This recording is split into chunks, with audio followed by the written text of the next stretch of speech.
Okay, welcome everybody. Coffee and Art in the Morning. I'm Dee Dee, and it's Monday morning. I love Monday mornings. I don't know that everybody does, but I do. I love me some Monday mornings. So I'm going to do a little quick show and tell of what I've been working on. We are going to give away the Color My Sketchbook Bennett Klein Book 1. I printed out all the names that applied, that put a comment on my blog, minus duplicates. There's a couple of duplicates here, or comment removed because they knew they had accidentally put a duplicate. So other than the duplicates that were removed, I went through and numbered them all. So we'll do a random.org. I guess we could go and do that right off the bat because, you know, it's the giveaway is closed. I closed it Friday night. Then I, printed them all out, numbered them all, read them all, went through them all, make sure there was no duplicates. So we have 113. 113. So if we'll go ahead and do that right now because, it's not going to be a challenge to do this. And in case people are wanting to know who won. So let's go over to random.org and okay, so we'll go to random.org and we're going to put in between let me see. I'll have to readjust the camera because it's going to flash out to one. Did I say 113? Let me make sure. To 113. So I'm going to put in 1 to 113. Whoops, not 10,013. Wait a minute. 113. Okay, so we have, there we go, you can see it. So we have the numbers between 1 and 113. So let's see who wins the Bennett Klein sketchbook. We're going to generate 13. So number 13. So let's go through here and see who has 13. 13 is Crochet Pat. Pat crochets. So she gets the book, and I'm pretty sure I have Pat's address. I don't see her here, but yeah, so congratulations, Pat Crochets. Well, can y'all see it? Let me do the focus thing for just a minute so everybody can see. Let's get everybody to see. Well, where's my card here? Where's my Sherry card? There we go. So Pat, you were number 13. So congratulations. Yeah. So let me put a sticker on there. I know, right? So that was fun. I love doing, giveaways on Ustream and YouTube. And I'll try to do as many as I can. So this goes to Pat Crochets. Yeah. I know. Julie told us, congrats, Pat. Okay, so we got that done. Now let me go back over to my iPad. And we will be giving away our pack today. Where's our pack? Week 6. I think it's week 6. It could be week 7. I just wrote this on thinking it was week 6. I'm pretty sure it's week 6. It doesn't really matter what week it is. I'm giving one away every Monday. So we'll see who gets that in a little bit. So, yeah. So let's go over to my pictures. Y'all have any questions, put them in caps. And if you're watching this over on YouTube, this is a recording on Ustream with a live chat, a live audience, mostly alive. We're not including Jean. She may be asleep. No, she said she was getting up. Okay, LBO. So, yeah. So let me show you some of the things I'm working on. So, a while back, let me show you this one first. So, a while back, Mitch's mom, and she's already posted on Facebook, and I've reposted it. So, if y'all want to see it better, you can see it on Facebook. But she wanted me to do, because she'd already bought the picture of Mitch that I'd done on for the Gold Rush guys, and then she wanted me to do a picture of her and her husband, and they have a thing in their family where there's a certain clock that means something to them, and what they do is they always take photographs in front of the clock. Hey Jean, they take photographs in front of the clock on the, is it the date they got engaged or the date they got married. I forget which it is. And they do it by the time on the clock. So this was she and her husband. This is the mom and her husband. So this was what there. Let's see if I can get it to there. It's they're on Facebook. But anyway, so she had hired me to do them. Then when Mitch got married, the Gold Rush Mitch, she wanted me to do Mitch and his wife. So that's the one I just finished. Don't know if you're going to, and you're not seeing the colors, guys, because you know this paper is tan, right? So you're obviously not seeing the colors. I don't know if I can, let me see if I don't know if auto, let's see here. Let's see about right light. Let's see if I can do right light. There we go. All right. So there's Mitch and his new bride with the clock. It's the same clock. It's the same clock. They want it in their picture. So there's, let me do the autofocus again. Dang. So let's see if we can get it to focus. I'm trying, guys. But anyway, so there's Mitch and his wife. And then let me go back to, this was the other one. This is the mom and dad. There's the mom and dad. Can y'all see? Yeah. Okay, so that's what I did over the weekend. That. And I have the autofocus on, so if it starts zooming, let me know and I'll turn that off. Then, Kenny hired me to do her granddaughter, which now Kenny, it's only just in the beginning stages, so I'm just going to show you in the beginning stages. So I'm working on her granddaughter here. And again, I just started the shading, but this is her granddaughter. There we go. It kind of clicked in a little. So that's how far I got so far. She's such a cutie. She's adorable. So I'm working on her. So that's what I've been doing there. And then what else? Oh, then I did a little bit of, let me check my list to make sure I got that done, that done, that done. So I know, isn't she cute? And then I got my Copic folder with all my different paper testing and all this stuff that I squeezed in a few minutes during the weekend.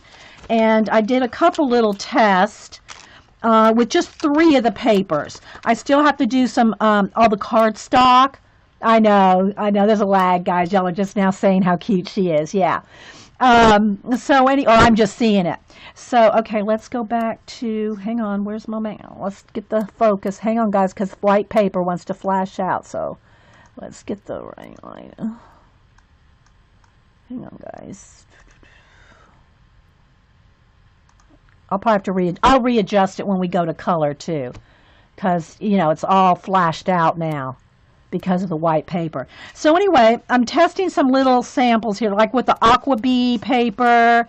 I did a couple things to see how much it went through. I just wrote the colors I'm using on the back to test how much it comes through the paper and all, and just a couple little tests. So I did that one. The Strathmore Bristol. I did some little flower samples. I did some with ink, some with not blending, just to see. Hang on, guys. Let me work on this lighting situation a minute. Where's my card? Where's my sharing card? Where's my sharing card? Hang on. All right. Let's get the. Hang on.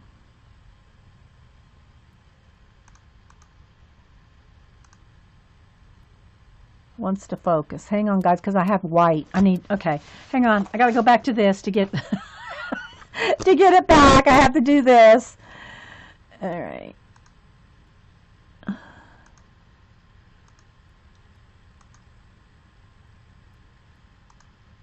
Okay, now it's probably going to be really flashed out. Yeah. Sorry, guys. Every time you put something white in front of the camera, it messes it up. So I got to continuously adjust the lighting. Okay, we'll leave this right here. Okay, so then with the Strathmore, the Strathmore Bristol, I did, oh my gosh, it flashed out again. Oh, sorry guys. Anyway, it's just a couple little samples. Here's where I blended the markers. Ready to flash out, a flash out. Oh my gosh.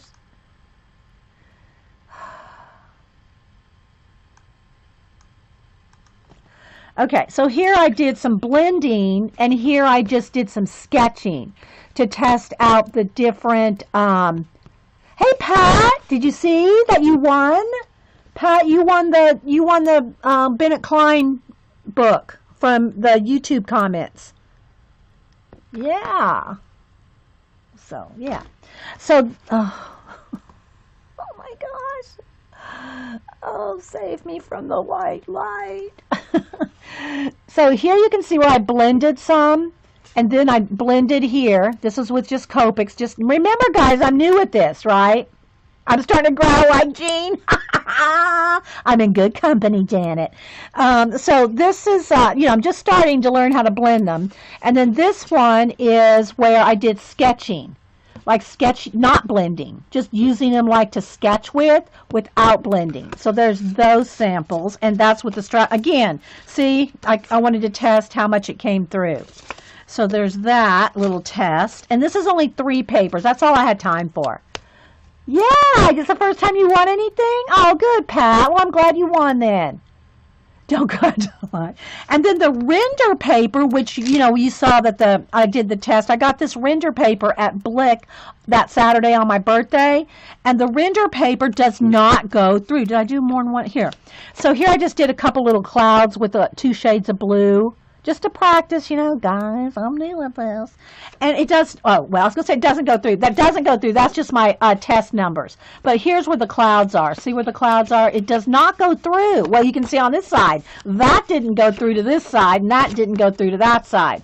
So, yeah, like that render paper. So those are my little samples. And, that, and sorry guys, let me take a sip of coffee. And my other test papers here, and then some of my skin tone list and color combinations. Oh, so here's the other paper. We did do a test of the Staples cardstock, and then I got the Georgia Pacific cardstock. They're both 110 weight, and look at the difference. See how much vibrant this one is? And that's the one from Walmart. And, yeah, so we'll talk more about the papers and what we can do with them and all that later. Because, I don't want to spend too much time on that because we got a color today. All right, so let's put that aside. And this aside. And...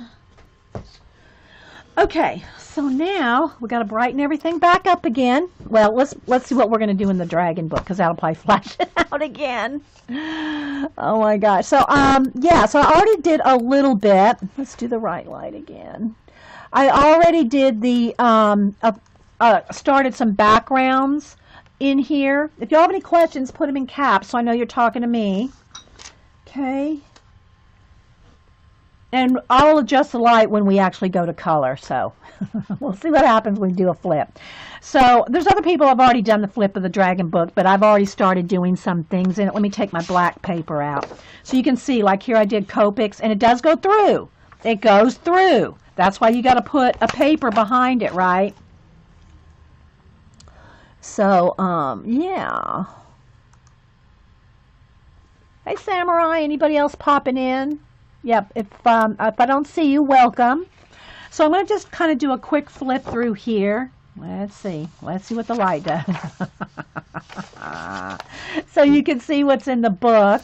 And so some of them, like, if it goes through here, then you can see where I've colored it. Some already have black in the background for you already, so obviously I didn't go over that. But like here, I just used a Sharpie marker, a black Sharpie to do the background. And it goes through, but again, I don't care. It's one-sided paper. These are going to get torn out as I go, and put in my binder anyway.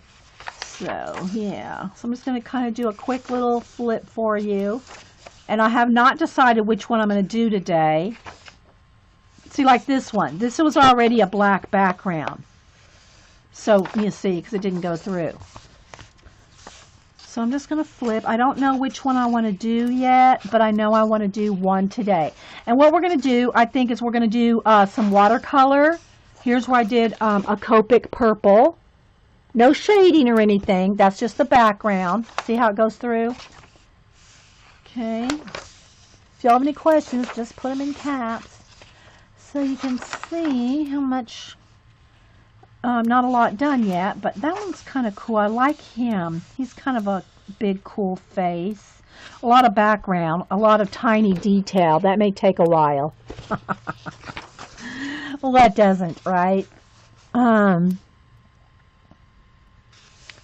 So there's some more purple background. I think this would be really cool as a green dragon with the purple in the background and some kind. I think it's kind of supposed to be a type of pine cone or something that he's sitting on, or some kind of flower. But I think that would be cool with a yellow ochre, a green, like an olive green leaf maybe, or maybe an orange.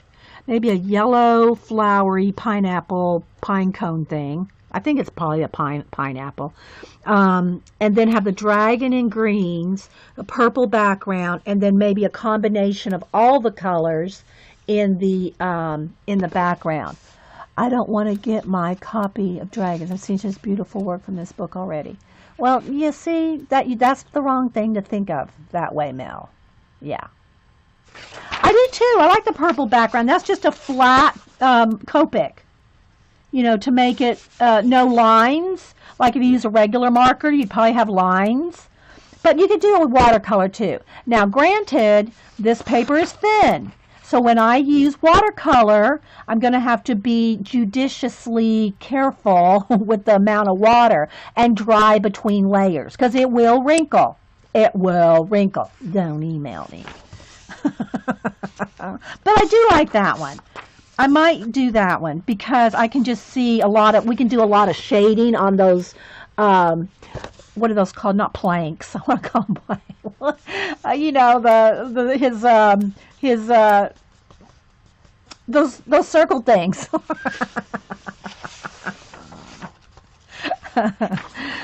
And again, I'll go ahead, maybe I'll color this one with the Copic just so you can see.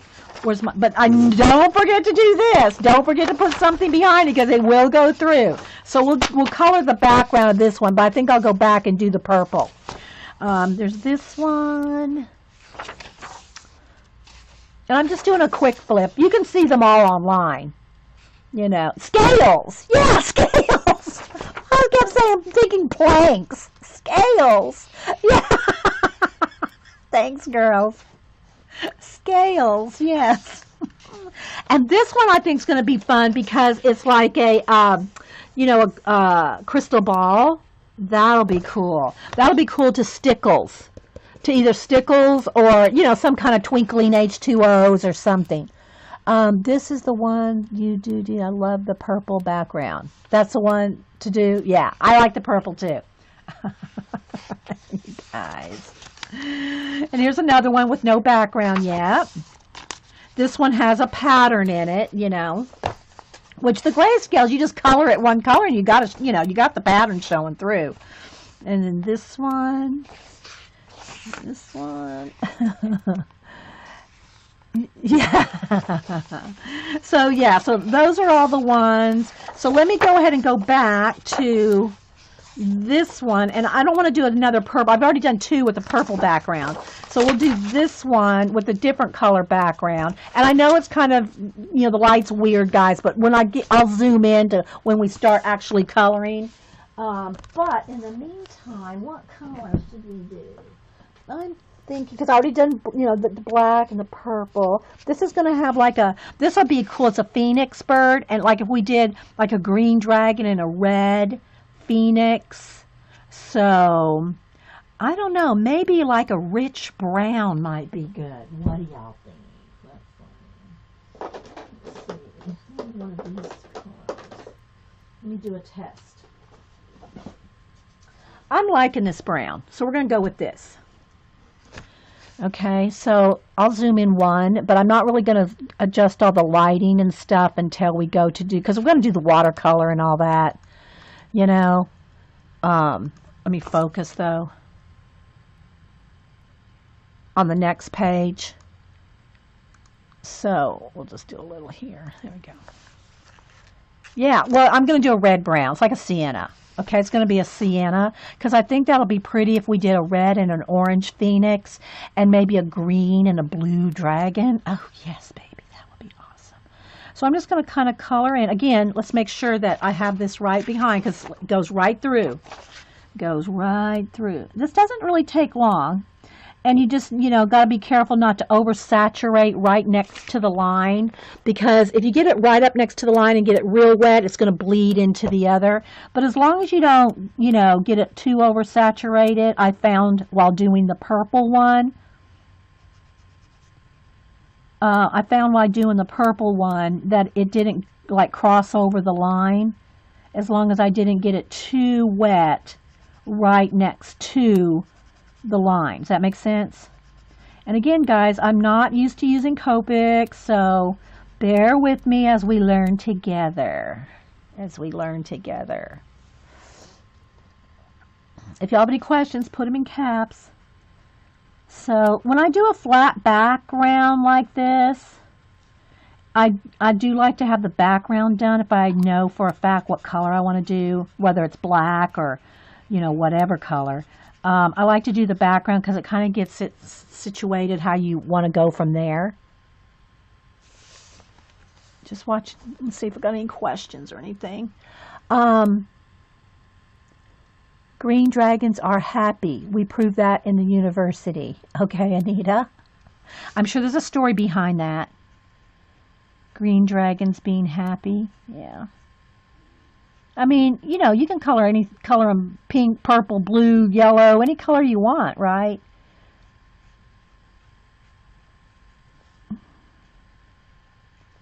So I'm just going to do this background here, and then we'll go and do the watercolor on the other one. So I want to use all different mediums. I want us to do all kinds of different things. I do have some plans to do my own watercoloring with, some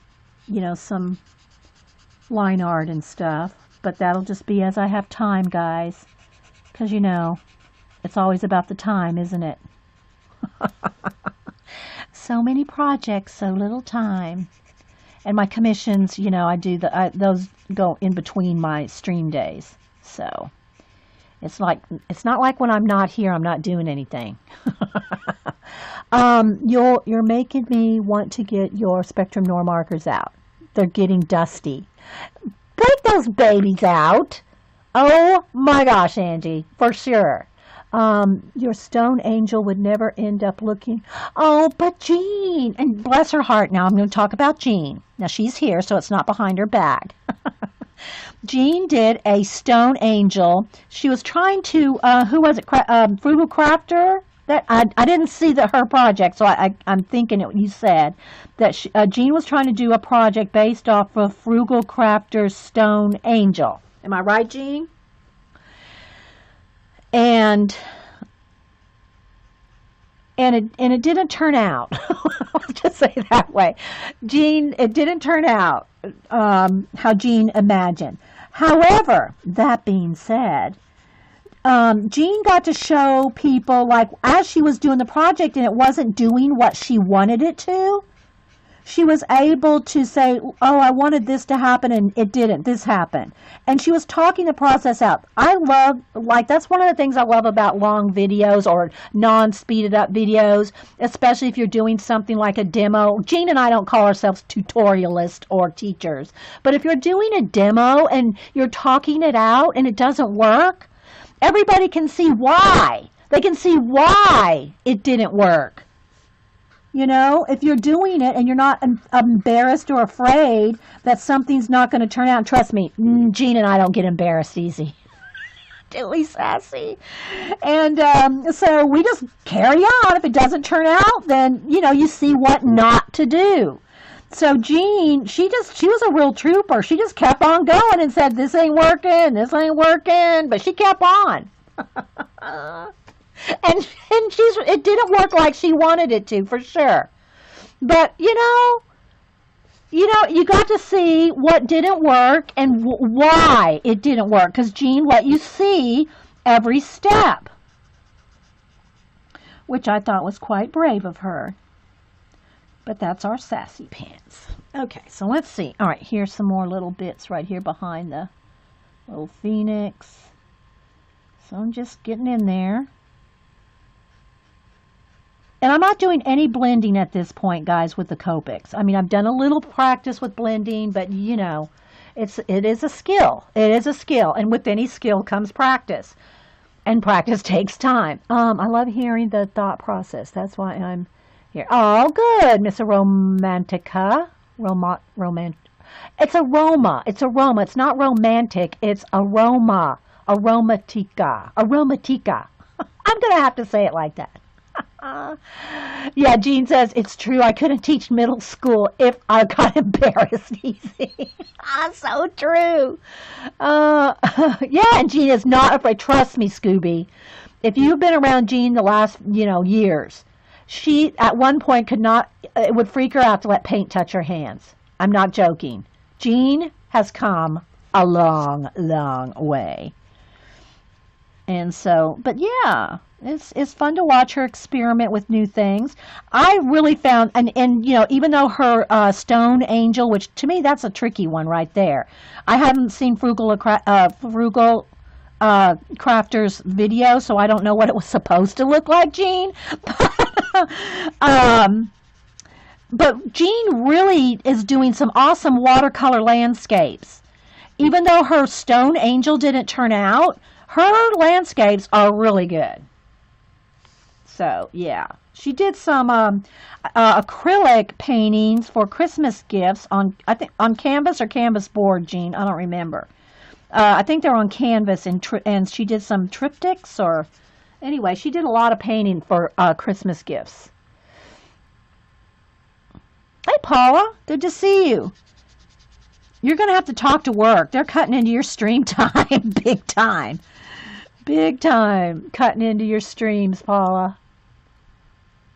You like this background? Yeah, I like this color. It's a sienna. Well, the number is, I guess I could be telling y'all numbers, right?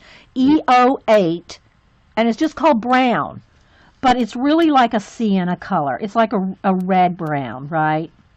But it's called brown. So we're just going to color the whole background. It's pretty quick when you just do like this. I could do a paintbrush and acrylic paint too, which y'all see me do that. So, just whatever. It's all good. And while the marker is wet, it will keep blending edges. So you won't have marker lines. As long as you keep the wet edge, you have to keep that wet edge going. Not as much as you do on a lot of markers, but because Copics are made for blending. But it is best, I found, just even in my little paper tests, to keep the edge wet.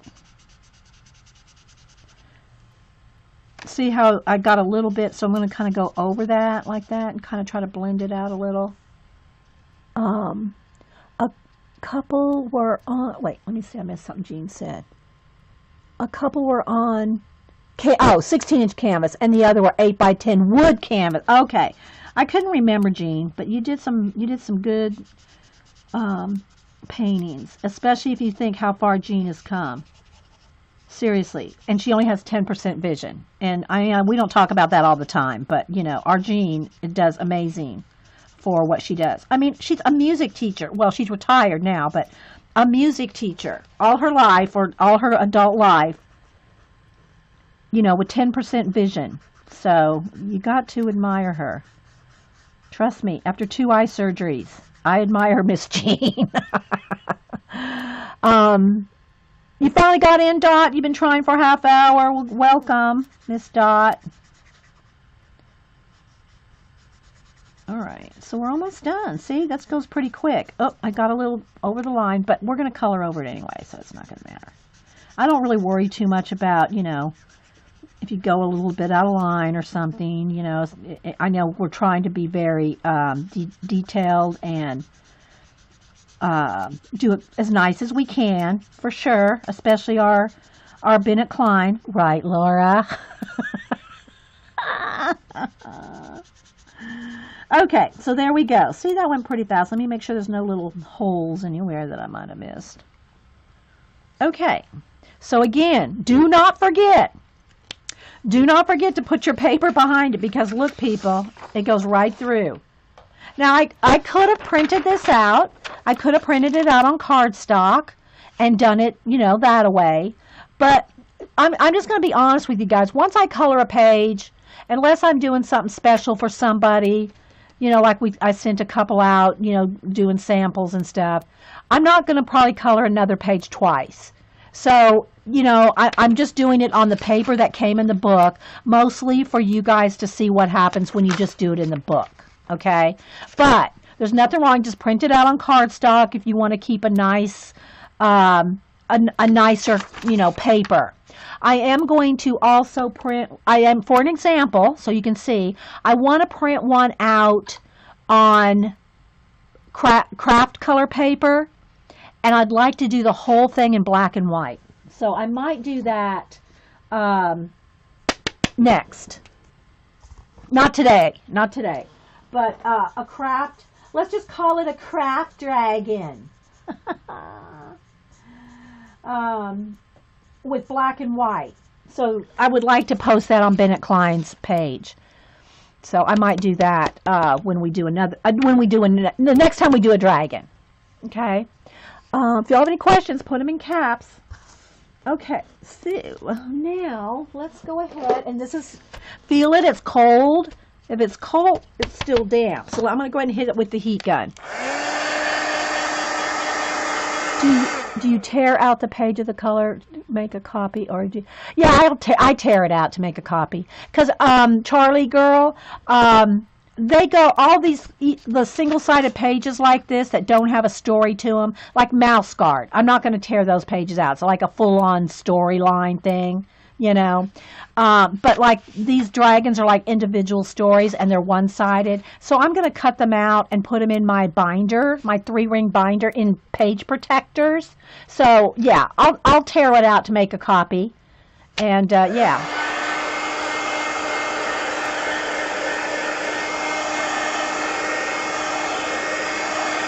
Hey Phoebe, it's been a while. Did I see I saw Paula mention Phoebe. I didn't see Phoebe come in, but hi, Phoebe. Yee says I couldn't. Yeah, links are open, guys, if y'all want to post your products and supplies and enable. Okay, so now that one's good. So I'm going to take this out here, and let's go back to the purple one. All right, so now we're going to do, and you could do this with Neo colors or whatever, but I want to, because I have plans with Copics, and I'm just going to bend the spine as much as I can. I could just tear it out, because I'm going to tear it out anyway, but I'll work in the book for a while. And watercolor. So we'll consider this like a practice page, right? All right, so that looks pretty good, guys, right there. Let me see if I can lock the light in right there. Until we start color and shading with pencil. We start shading, I'll zoom in so you can see that. But right now we're going to be working in watercolor over the kind of the whole page. So I'll keep it kind of zoomed out for a minute. So I'm going to use these, I'm not sure how you pronounce it, Bianyo. Bianyo. It's B-I-A-N-Y-O. And yeah, so we're going to work with these. So what I'm going to do is I'm going to take my water and I'm going to move away here, and I'm going to spritz the whole thing so they're all wet. Okay, so they're all wet and get juicy and ready to use. So if y'all have any questions, just ask. Okay, so now I get my water brush. Let's make sure that, yep, there's water in it. And I'm going to do a wash. So like I said earlier, I think I want him green, the pineapple, the pineapple fronds, if you would. I think I'm going to do that in kind of an ochre color. I'm going to do these leaves in a different, maybe a sienna, and we'll see. That's kind of what I have in mind. And the background, I might wait on doing that because I'm not sure yet until we get the base done. Okay, so let me get a test paper here. Here's a test paper. Cam and I were FaceTiming while I was working on my portraits, and he was doing. Oh, that was the other thing I was going to show you. I forgot. Was when I was showing you what I did this weekend. Let me show you what Cam's working on. He's working on a couple projects, but the one that we showed the portrait last week, where he started it for the 5th grade class. Remember his art club. Each one is assigned a 5th grader to do a portrait. Oh, you have these coming tomorrow, Kimberly? Oh, for Valentine's Day. Awesome. So anyway, Cam was assigned this particular 5th grader, which I showed you before, but he's carried it further now. So let me show you how far he's got on this. He's got a little flower headband because there's going to be butterflies floating around her. This is just a close-up of the portrait. So this is how far he's got so far. And there's leaves and butterflies all around her. So he decided, and again, the flowers are not done, but he's making her a headband with the flowers. So this is how far he's got so far. It's a little flashed out, but it's pretty good. So yeah, so that's what he's working on for the 5th. That's a 5th grader. So isn't it awesome, guys? Hope the colors are kind of coming through. So yeah. All right, so anyway, I said that to say this is paper right here is, okay, now we have pink. Now we have pink. Do we have pink? Well, we'll see. Yeah, it's a little pink, but I know, isn't it good? I know. So I'm going to test. I have a piece of cardstock here to test my colors is what I'm saying. Let me do it on this side. Let's see, because I want kind of an olivey green. Yeah, and this is a dark olive. That one's too green, and that one's darker still. So I think I'll go with this one. All right, so I'm going to go with this kind of dark olive. And I'm just not going to zoom in yet because I'm just going to, I know, isn't he doing awesome? And he told me his art teacher has watched my show. So hello, Cam art teacher, if you're watching. That's awesome. All right, so again, don't squeeze out any excess water, especially on thin paper. I'm just touching the green and putting it on. I'm not squeezing out any excess water at all. And I'm not going over and over the same spot because, again, that will pill your paper. And make it, it's not the paint that ever goes through, it's the water. I say that every show, but I don't want anybody to email me. Okay, so I think I'm going to go with the one shade darker green. It's probably not going to show up very much on here, but I'm going to go, if you want more water, squeeze your brush while it's here. Like squeeze out more water if you need to on the paint itself. Don't squeeze out any water here. Oh, that way too much there.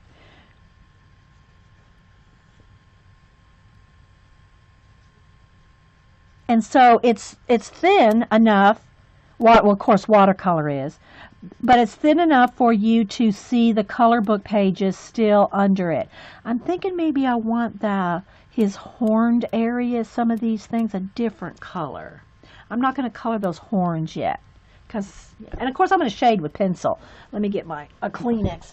I clean my water brush off with the Kleenex as you go. I know. Cam is 17. Is that what you're asking? Yeah, he's 17. He just turned 17. He's a junior. Yeah.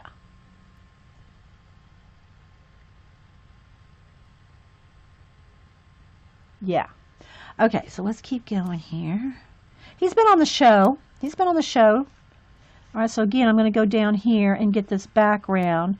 Some of this lighter area here along his, like the edge scales. I'm not sure what that's called on a dragon, but the scales that are on the edge and the little horn areas, I think I might do them another color. Don't know. I'm going to get, I want to just kind of get what I know colors I want done.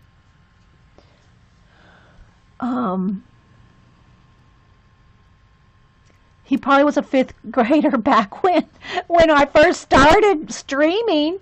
I've been streaming for 6 years. So, yeah. A lot of girls here remember Cam when he was younger. And he'd be on the show and be in the studio. Yeah, I know, right? Let me show, let's see, do I have a picture? Let me see. Hang on, guys. Let me look here. Do I have it on my iPad? Because I don't want to show it on my phone because it flashes out the camera. So, do I have it here? Let's see. Let me check.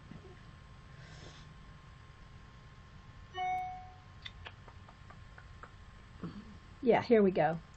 So here's, this is me and Cam at Thanksgiving. Wait, let me save that. I know, he's not my little fifth grader anymore, for sure. Not my little fifth grader. All right, so here he is. That's us at Thanksgiving. Well, it was before Thanksgiving. No, it was right after Thanksgiving is when we went to get the Christmas tree. So look how tall he is. I mean, I'm 5'5.5". He's probably 5'8", maybe, close to 5'8". So yeah, so that's my Cambo right there. Yeah. So, okay, back to work.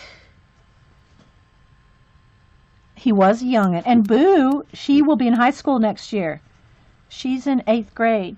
She'll be in high school next year. Let me see if I have a picture of her to show you.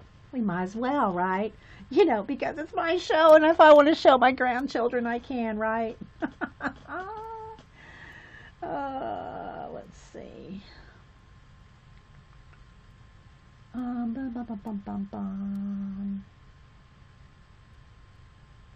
Let's see.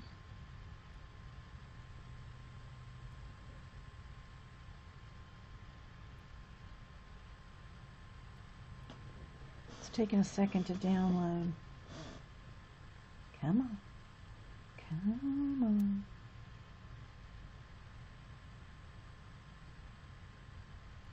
All right, why is it taking a minute? I'm trying to make it do too many things at once.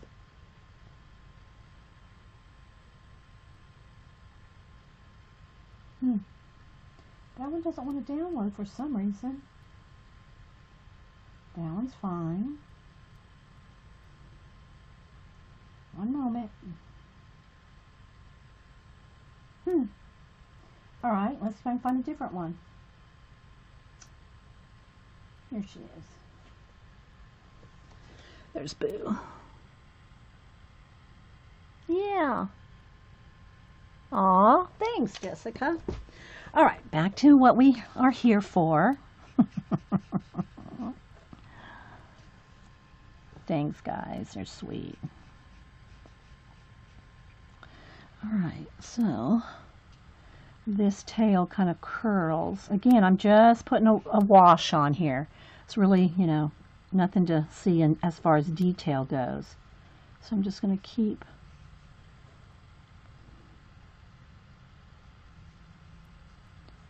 I'm not oversaturating the paper.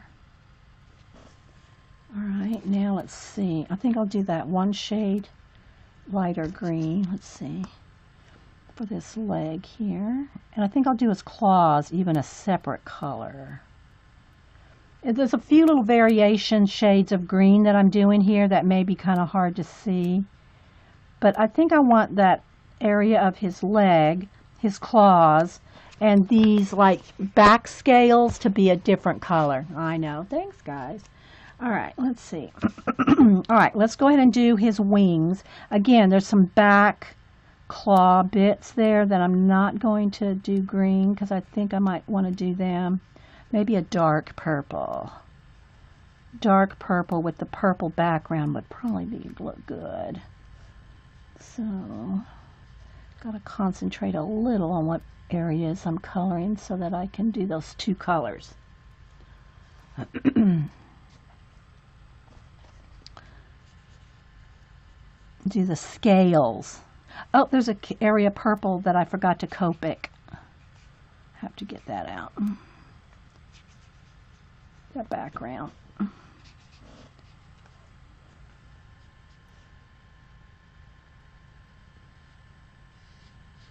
So tell me again, I like to hear what everybody's coloring.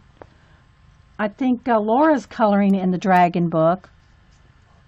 At least she has one going, I think. Anybody else coloring in the dragon book? The Bennett Klein dragon book?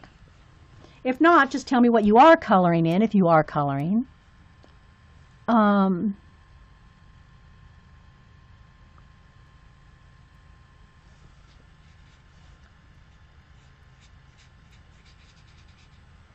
This is just a base wash, just to get rid of the white of the paper. I'll kind of watch chat for a second so I can see what y'all are coloring. This will be darker back here. Another piece of a wing back here. The Harry Potter dragon book, Bunny. Oh, okay. Yeah, you got all, didn't you get all the Harry Potter books at one point? I thought you were talking about it. Coloring Mom is Angie. Kangaroo Bay's coloring Enchanted Forest. Jessica J. Love is in Daydreams. Yeah, I saw that on Carol Renee's in Imagimorphia and Colin Thompson's book.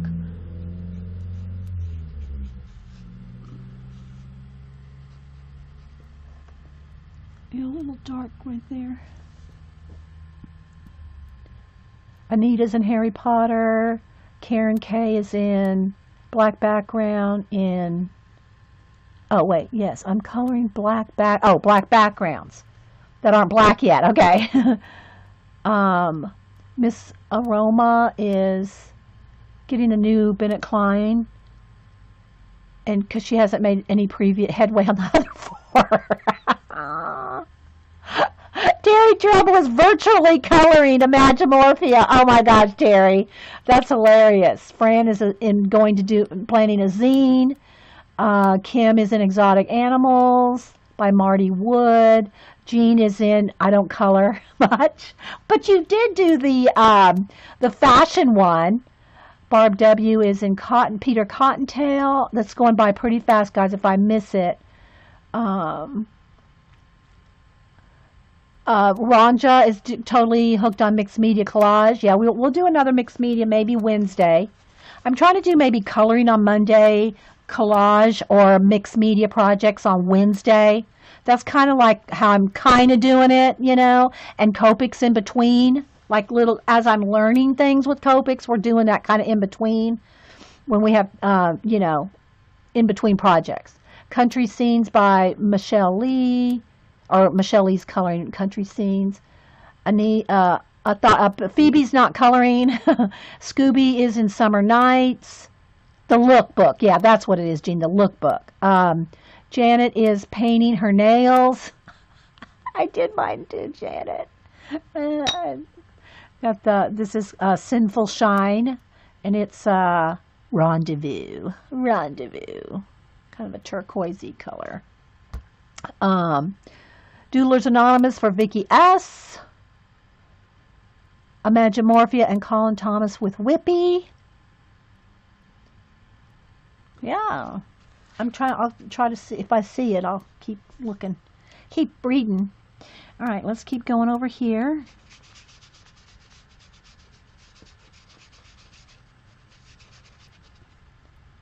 I'm going to spray my watercolors again to keep them wet.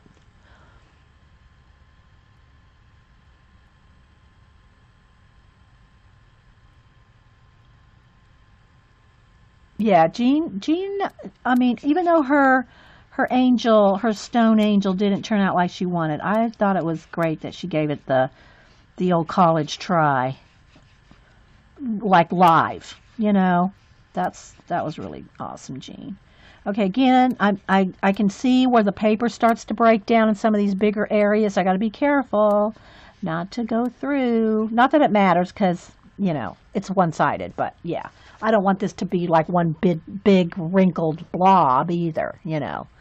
Fancy Lime is coloring in Dreamscapes. But it will, I don't say wrinkle, it'll buckle some. Because this is just like copy paper, guys. If you don't want it to buckle at all, then you need to print it out on some cardstock, watercolor paper, something else, okay? And you can also buy Bennett Klein's books digitally. So you can buy them digitally and print out, whatever you want too, if that's easier for you. If you know you're not going to want to color in a thin paper book, then get his digital copy and print it out whatever paper you want, right? Okay, let's keep moving. Let's go over here, right on the edge.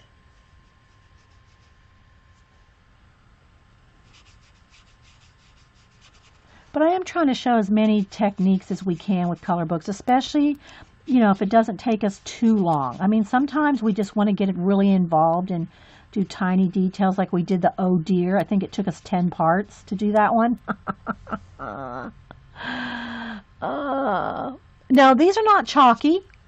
I mean, I'm not saying that they're... No, I don't know. I don't know. Let's put it this way. They're not as chalky as, say, the sets, like the kids' sets, Paula. But I'm sure they're not near as good as, like, these aren't Daniel Smith or something either, right? But I'm going to color over it. So even if it does have a little bit of chalky feel to it, I mean, when I say chalky feel, I mean it's not going to rub off like a chalk would. But it gives it tooth, because I'm going to color pencil over it. So that's might even be a little bit of a benefit if you have the chalky watercolors. Yeah, it is. Yeah, you get that instant gratification when you get the digi-copies, right? All right. So, but yeah, they're not as chalky as like a kid's set, Paula.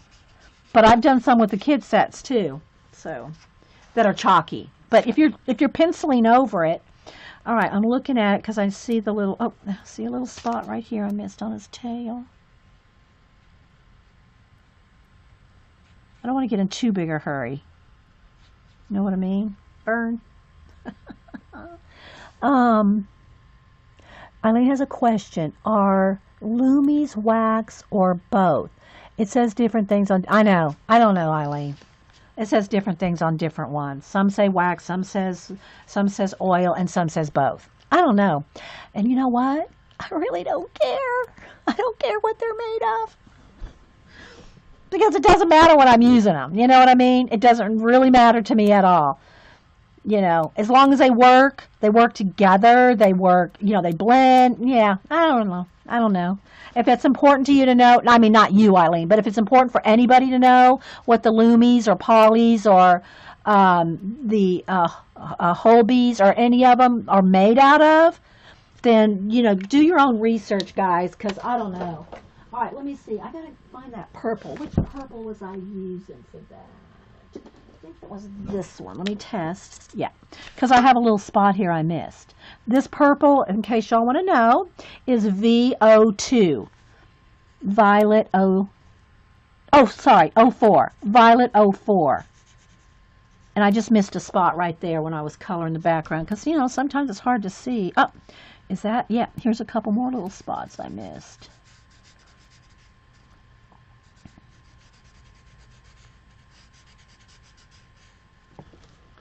Okay, did I get them all? Nope. Here's one more, I think. That could be one, or it could be the background, or it could be one of the little fronds. But I'm going with it being the background. Yeah. Yeah, exactly, Laura. Yeah. But yeah, I know you're right though, Eileen. People do ask. Eileen did bring it up because people do ask, but yeah, I don't know. I gave up trying to figure it out because there's so many opinions. I think I've had 10 different people tell me 10 different things. So, yeah. Okay, so, all right, let's see. So now I just got the base. See, it's just kind of a wash on the dragon. Now I want to do the pineapple or whatever it is. And I've had a couple people when I did the mouse guard say, "Oh, that was a stained glass window. It was this, it was that." And it's okay, hey, it can be whatever you want it to be. Right? It can be what you're the boss of your color book. It can be whatever you want. Okay, I'm going to spray that down a little bit and get that ochre. See, I'm working right here. This ochre color for the whatever that is. Whether it's I think it's a pineapple. That's what I'm going with. But I'm not trying to color it like a pineapple, realistic pineapple color. All right, let's see that's the leaf right there. What I'm going by is what colors go well together.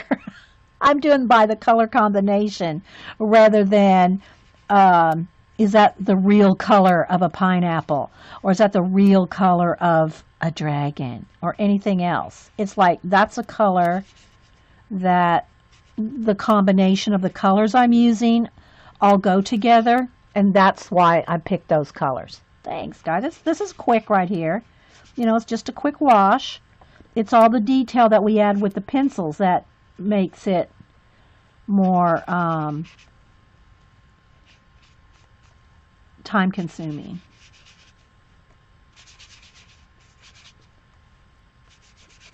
Let's see. You know what? I'm thinking, I'm not sure. Well, that could be a leaf, or it could just be another one of the big fronds. Let's see. How do I want to do that? Is that part of, yeah, that's part of it right there.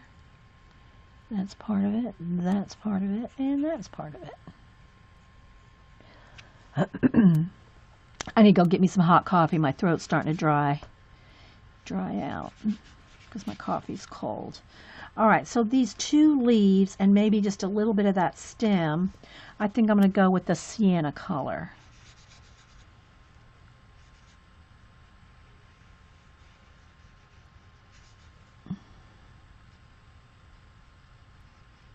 And then I'm going to do those odd bits on the dragon, the extra, you know, like back scales and stuff. I'm going to do that a dark purple.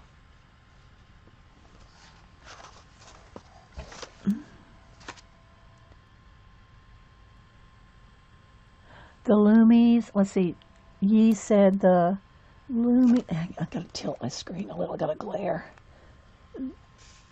are expensive because they're light fast, yeah, Yi. Yeah, Yi.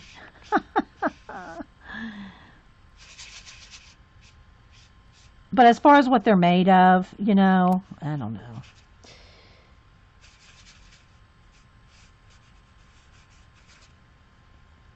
I guess it just doesn't like stress me out. Okay. So we'll go with that.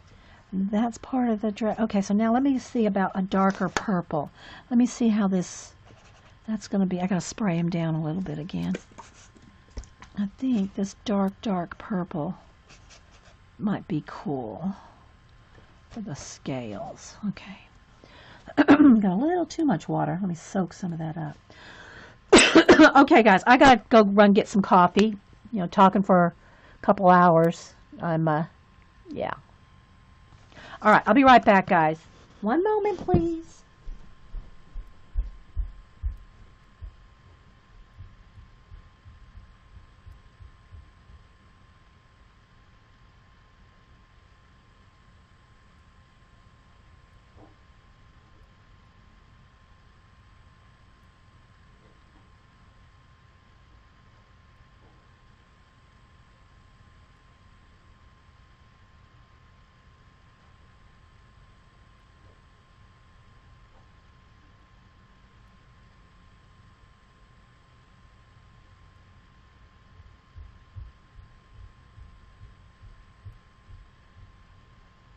Oh, that's better. Much better. Okay. Alrighty. Let's see. That goes out to Pat. Let's put that in the outgoing mail.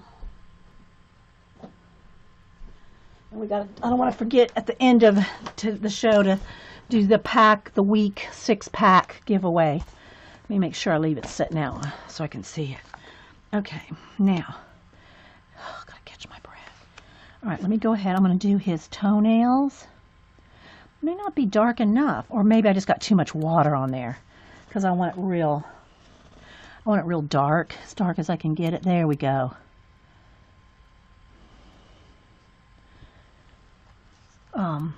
Yeah, if y'all have any questions, put them in caps.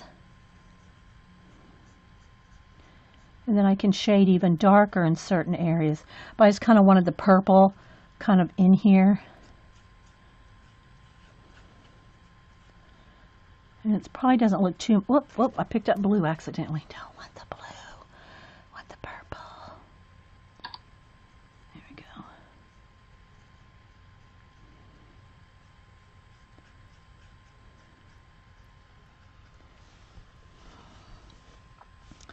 Got that a little wet. Gotta watch that water, because it will go through.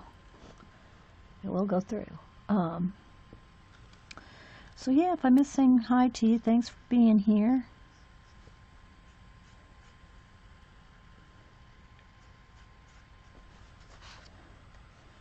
I'll zoom in when we start doing pencil shading.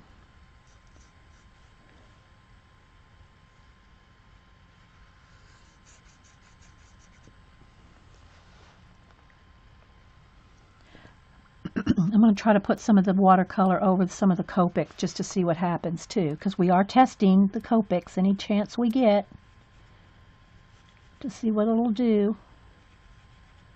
All right.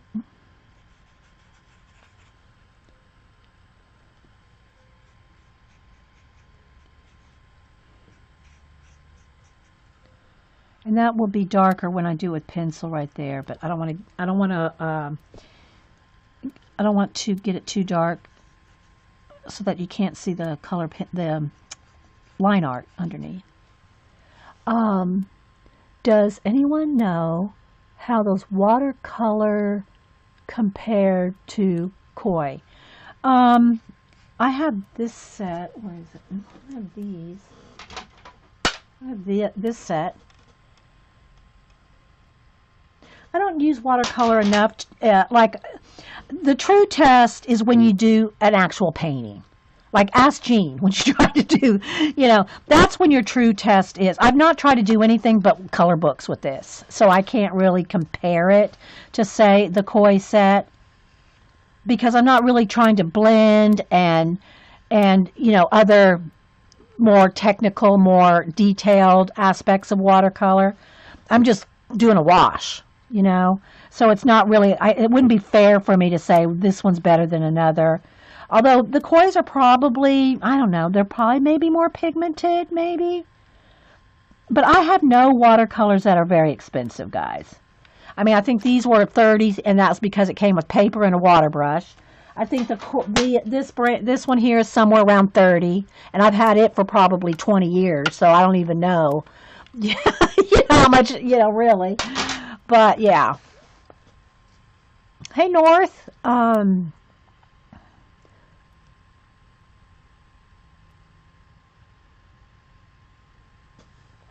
Okay, so yeah, I can't really say from a professional standpoint how these compare, because I didn't buy them for that. I just bought them to, do some, testing and some ideas, some playing, maybe do a couple fairies and some mermaids and combine them with Copics and different things. Now, if I got really, into doing those combination of supplies, then I might want to be more concerned about which brand and which one's better and all that. I mean, don't get me wrong, guys. All your questions are good. And I know they're not all directed at me. Some of y'all are just talking amongst yourself about the different things. So, yeah, this is not, I tell y'all I'm not a teacher, and I'm definitely not a product reviewer. I mean, I can demo products, but, as far as comparing one to the other, all I can do is like a pencil chart or something like that. But trust me, guys, if y'all want to know the properties and stuff, there's going to be a video or a site with all that information far better than I could tell you. Know what I mean, Vern? Dee, can you comment on the difference in the two color books? Which two color books, Twinkle? Terry. Sorry, I thought it was Twinkle Toes. Which two? There's a glare on my screen, guys, from the window. Let me tilt that a little more. Which two color books, Terry? Terry said to compare between the two. I'm not sure what two she means. I probably missed it, Miss Terry. Missed what two color books you are talking about. Oh yeah, trust me, there's videos on everything on YouTube. Yeah, if you want to find out something, there's a video on it. Ask my granddaughter. She's a YouTube aficionado. She can tell you where to find every fashion, makeup, dance, cheer. She could probably tell you where to find everything on YouTube. If she wants to make something, she looks it up and does it. That's just the way she rolls. Oh, no, compare the two watercolor brands in a book. Oh, you want me to compare the two? Well, again, I can show you, like, do a little swatch, but mixing them and all that, probably we could do that another time because I want to finish this. So, yeah. But that would be a good thing to do, Miss Terry. Okay, let's see. Did I get all the dragon parts done? Looking. And some of this, like the edges where I've done green, and there's like on the scales, I might put throw a little purple shade. I might throw a little purple shade in there because you can color over, you can color over. All right, so let's see. I'm liking that. Now I got to think about, I don't want the dark purple around the border. I mean, I could have it in some of the flowers, but I don't want it bordered in purple because then you're not going to be able to really tell where the dragon is. I don't want it in green. I think I'll go ahead and do the main border in the ochre. So I'm just going to quickly go along here, guys. And I know you can't, I'm not zoomed in enough to really see any detail, but there's really not a lot of detail to see at this point until we start coloring with pencil. So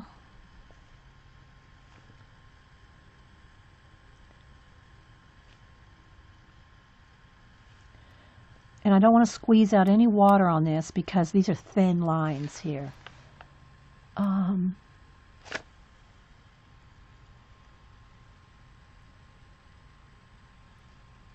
It amazes that the 93-year-old sister can instantly give her answers with a few. Yes, I know, right?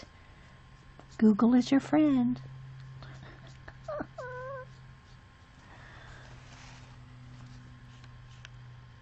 All right, let's just keep going here.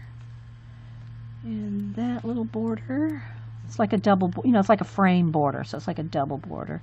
It's funny, it's just kind of so, I just think back to all the clip art days when I look at stuff like this, like these borders, these borders like this, because I would look up all kinds of cool borders to do when I did calligraphy, and I wanted illuminated lettering and illuminated borders. Oh my gosh, there's thousands of choices to get ideas from. Okay, let's see that. Yeah, that does come around that way too. Okay, right along the bottom here.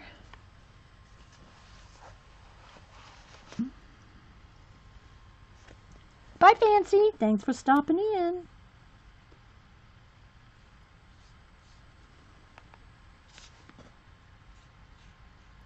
Appreciate everybody that comes in, hangs out. But we all like to hang out, so.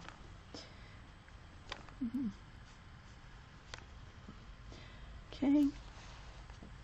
It's probably kind of light to see this, but it's just like a color, my color direction.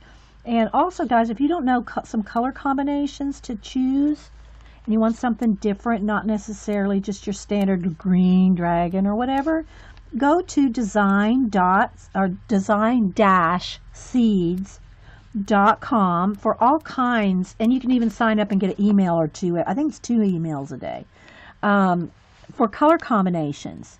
I think they combine 6. Remember our little notebook we did a few years ago, 2-3 years ago, the little notebook, and showed you how to use those design seed combinations in some art and ideas. Because we're all about the ideas.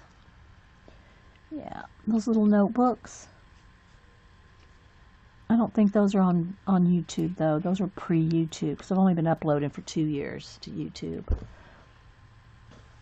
Alright, I'm going to turn this kind of upside down or sideways to get to the edge here, because I want to draw a straight line. I can't do it at that other angle. So...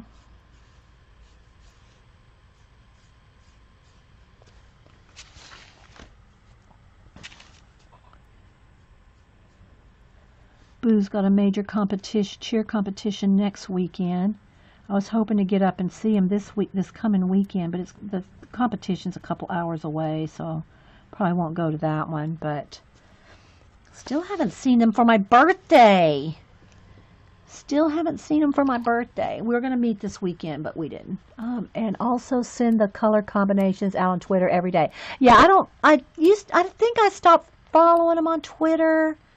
I don't know why. I think I follow them on Instagram now. And I get that, I have their emails, and you can just go to their site and get tons, right?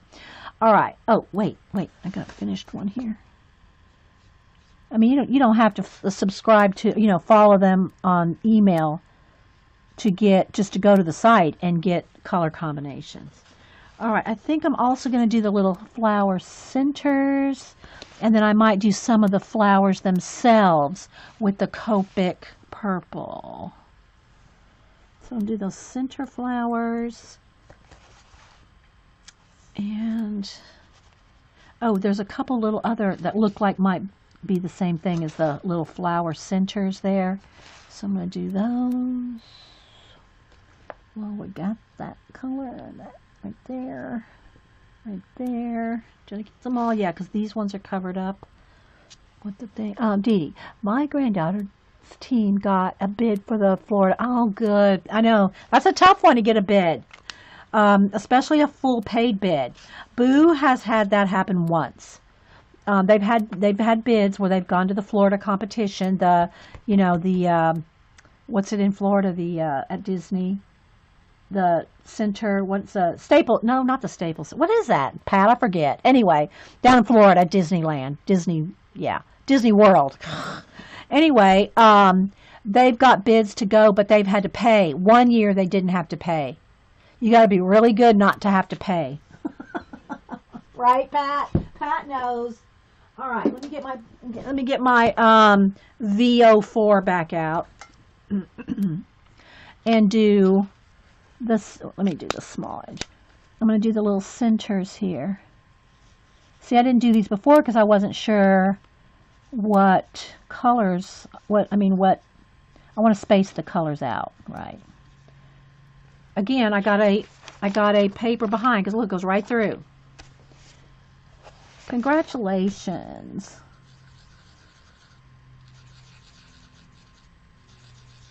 Yeah, I'm not sure what the name of this one in Georgia is that's coming up next weekend, Pat. I could ask Denise and she could tell me immediately, but, which one, what the name of this coming up one is. It's a big one, though. The one on, it's a Saturday and a Sunday next weekend. It's a big one. I know. They get so excited. Don't make me pull out a video. I'll pull out a video in a heartbeat, Pat, and show Boo competing.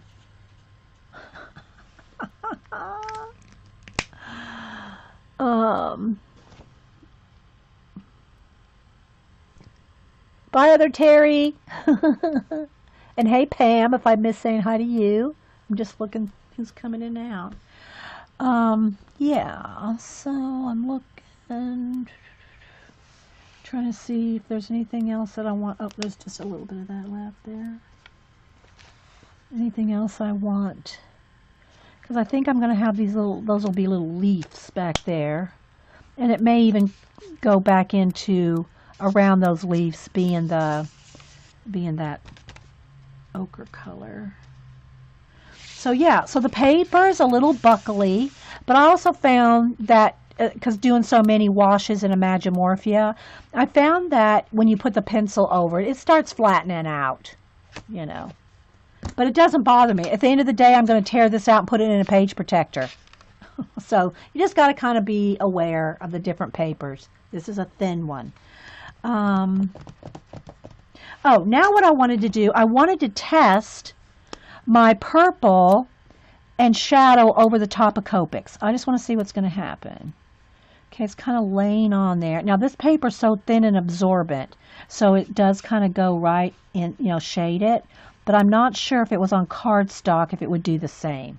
Does that make sense? And I could just do this with a Copic too, another darker Copic. But I just wanted to see what would happen if I put some of the dark. And I don't want to get that too dark in there, because then it'll be the same as the horns there. So, because I'm going to shade with pencil too. I just want to see what would happen. So, it does lay on top. But again, I'm wetting that paper. I got to be careful. It's going to start pilling and tearing.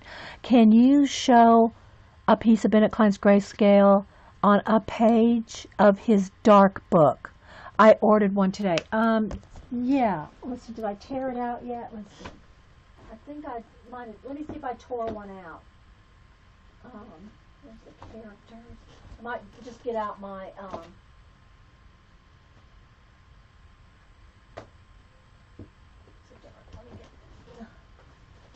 let me bring out my notebook here. So here's my notebook, and the first one here, let me move this, and I'll probably have to adjust the light, so y'all have to be patient. These are in page protector, so there's going to be a little bit, glare too. The dark, which probably would have been the last one I did, should probably be the last one in here.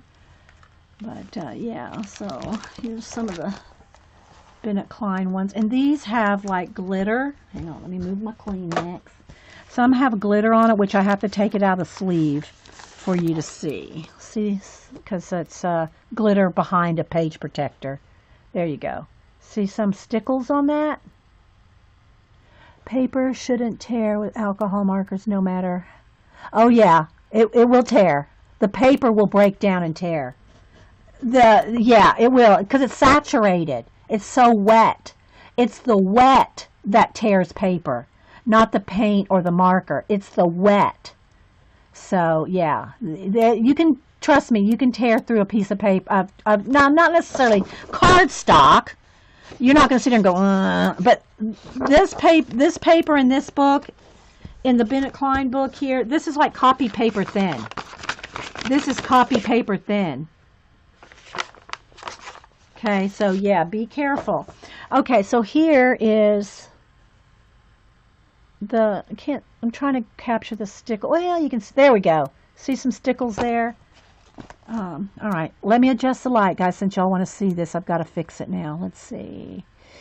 All right, let's see what we can do. Let's go to right light.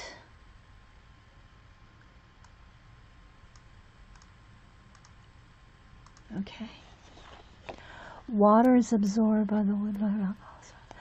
Well, okay. Let me just say this. You may have been so careful not to get it wet enough to go through. Mine went through. I've torn a hole. But then I'm new to Copic, so I don't know, So, yeah. So, and then the clouds just painted. That's not there. I painted that. But I'm trying to see, somebody said the dark, and I'm not sure which ones are from the dark one. So I have to, because I wrote on the back. I wrote on the back. So let's see, let's take this one out. This one is from the sketchbook 4. We did this on Halloween. And these have happy smiley faces in it, but I put pumpkins in there. So, yeah. Yeah. And then this one is from number 3. This is from book 3. And again, you can see the stickles on the fairy wings. Yeah. So, and I just painted all this. So when I tear them out, I write on the back of each sheet what book it came out, because I'm not going to remember. Trust me, guys. I mean, the dragon ones are all dragons, but other than that, I wouldn't remember. Okay, so let's see what these two are.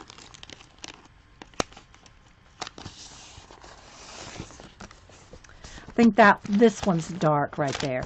All right, this one is out of number 4. Again, the fairy wings have got stickles, as do the little butterflies. So, yeah. And then this is a little pencil, you know, to make the bug be going. I love doing that. Okay, North, thank you. And yeah, so there's that one. And then this one is out of 4 as well. This was a bear. And again, painted all our mist and fog in ourselves. Put the cloudy mist and stuff, the moon.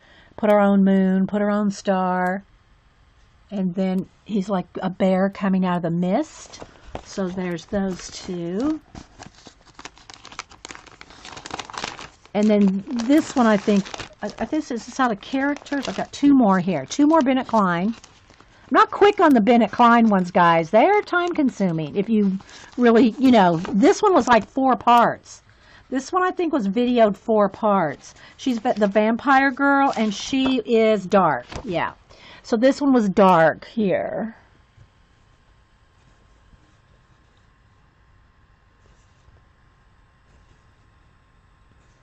It's a little out of focus, but I think you can see the colors pretty good. And then the last one is, this is sketchbook 1. This is out of sketchbook 1. Again, I painted my own world behind it. Clouds, mist, fog, fogged up the little wings and things on the bird. Made my own planets. You know, feathered, you know, made the feathers look very soft.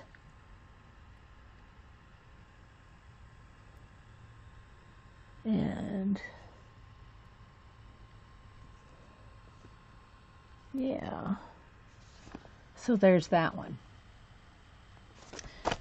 And that's all my Bennett Kleins. Like I said, they take me some time, girls. Thanks. Yeah, they take some time. Alrighty, let's put this back over here. Alright.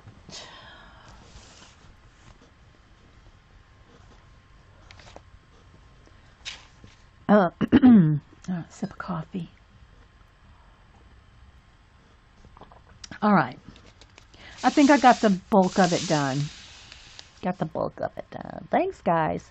Alright, so I think we're going to stop on the watercolor. If I need any more that is, you know, the same kind of shades as the ones I put in here, I'll just color pencil it. So, yeah, we'll move that out of the way. And I didn't need to use I got the Jane Davenport skin tone ones, which, you know, I plan on using maybe when we do a mermaid. We need to do a mermaid. We need to, you know, whenever.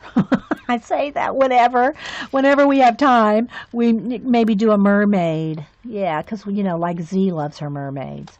So we'll use like flesh tones there. And these are the wrappers of each one of these. I just cut the wrappers apart. So I didn't have to make my own swatch card, because she gave you a card to swatch on. But I just, thanks, Marilyn. I just cut the wrapper faces off and glued them on, so I didn't have to even make a swatch. You're welcome, TMT. So those are the colors in here, in the little Jane. And I know that they're sold out at Michael's now, but somebody said that they are almost, if not exact colors to the Prima face colors. So yeah, if you can't get this one, then go online and get the Prima face colors. Okay, so yeah, there's that. All right, now let's make sure this is dry. I'm going to hit it with a heat gun, then we'll adjust the lighting.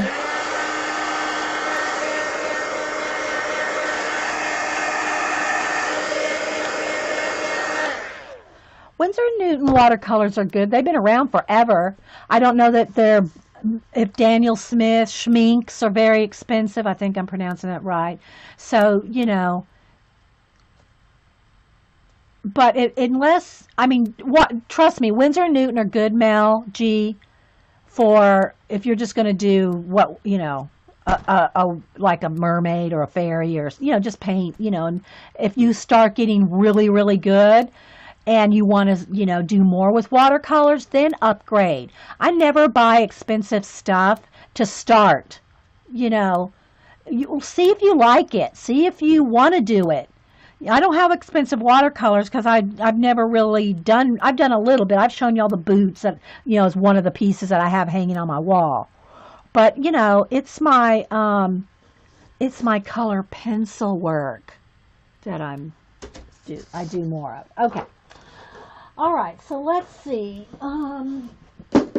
Let's go ahead and, I might just go ahead and tear this out because it'll probably be easier to work on. Now, you probably want to get a knife and cut it out nice, but here's what I do. I don't care if it's rough because I'm going to cut it down anyway, because I trim them down to put on top of black cardstock and put inside of my book. In other words, I'll take let me show you. And probably I would do it with my paper cutter so it's exact.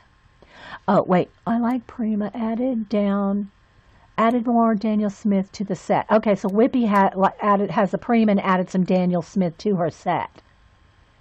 And Whippy says she's used Daniel Smith for over 20 years and has 80 Daniel Smith tubes. So, yeah, if y'all want to know about Daniel Smith, then Whippy be the one to ask. If y'all follow Whippy on Instagram, she posts some good stuff. She might post other places too, but that's where I see her all the time, is over on Instagram. Whippy Carol. Okay, so again, you probably want to, got a piece of tape there.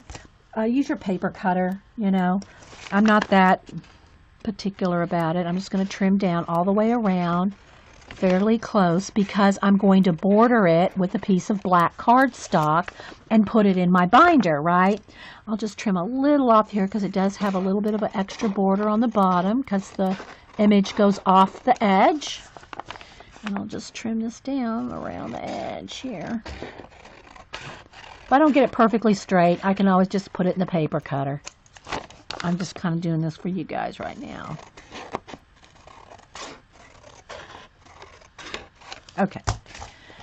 And so, like here, this is my, backing paper, but it's the same cardstock. So then I'll just, mount it like this on a piece of, what do you call it, a black cardstock, and put it in my, in a sleeve. Okay, so let's go ahead and see now if we can zoom in a little. And I think I'm just going to use my Prismas on this. I don't think I've used Prismas for a while. And, most people are using Prismacolors to color. So I want to, keep using those too. I try to rotate the pencil usage. When we did the mouse guard, we used the Loomies. In the other color book from last week, forget the exact name of it, we use the Holbees. So kind of rotate the pencils around so that different ones get attention. We like to give the attention to the pencils. All right, so let's go ahead. Let me zoom in. We're going to zoom and we're going to refocus. I think that's pretty good. It doesn't have to be like right up on it. Let's autofocus. Let's do some right light. See, is that better light there? I think that's better. Okay, but I did it a little dark. Trying to get as accurate as I can for you guys and as focused as I can. Hopefully that's pretty good. I think that's pretty good. And I have the calendar. I'm going to move this out of the way. I have the calendar here to give it some cushion. You just want a little cushion. And my table is all crunchy, so I don't want to color directly on my table because it's crunchy. If you have any questions, put them in caps. You've been watercoloring Mouse Guard. Yeah. Burn. Yeah, this is Mouse Guard. And I have pictures all over the place in Mouse Guard Colorbook.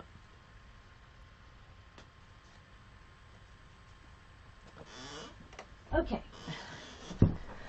So, let's move this. Let's make some room. I'll put my paper under here just so it's a little extra cushioning. I got my pencils set aside, the ones I'm using on my current portrait. And I need some water.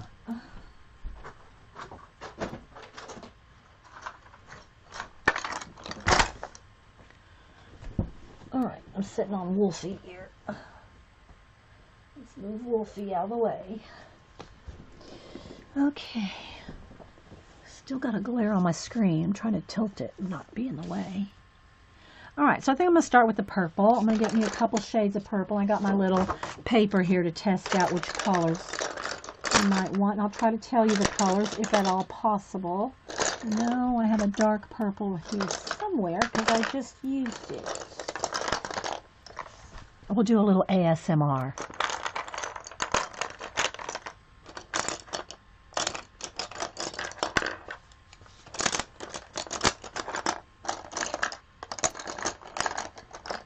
Okay, I've got to get out the rubber bandits because I don't have my dark purple.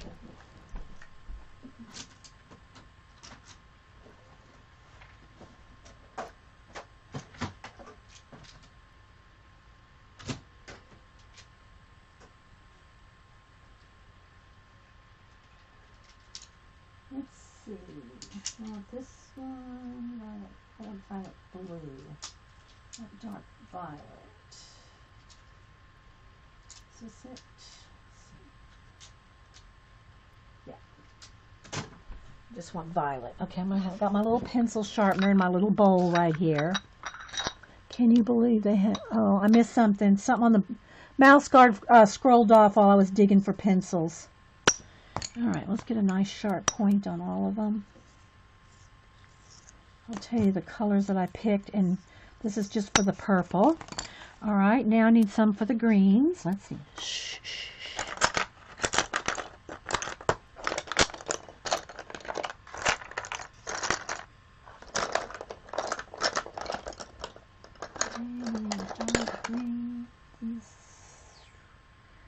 That might work. Let's see. Let me sharpen this one and see what color it is. How are we doing, guys? We've been here about an hour and a half. We're doing pretty good, I think, time-wise. Do y'all want to take a break and do the giveaway real quick?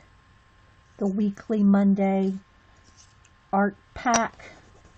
That's going to be too brown. I don't want that green. Okay, I'm going to have to dig around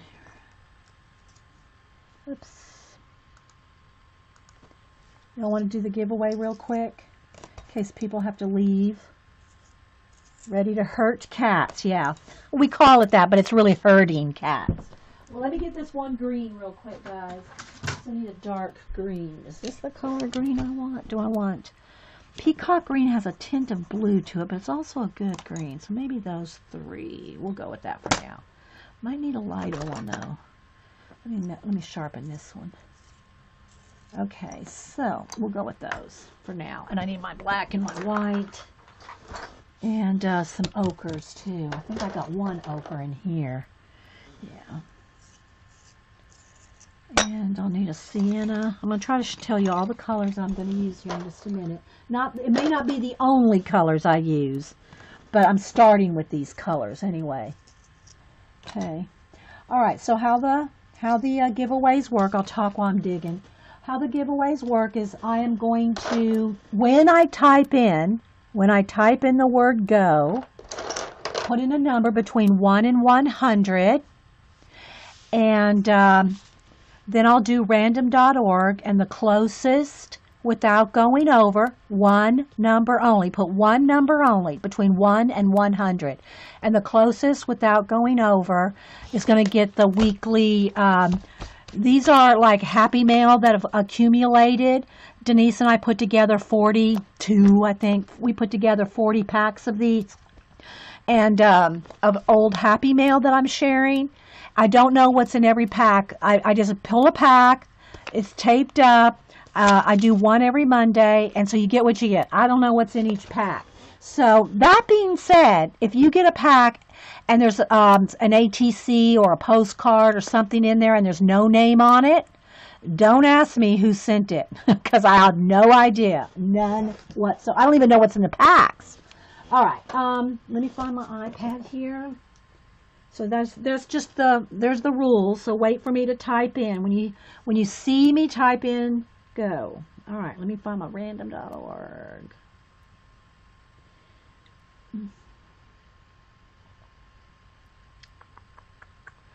Okay. So we know the dealio.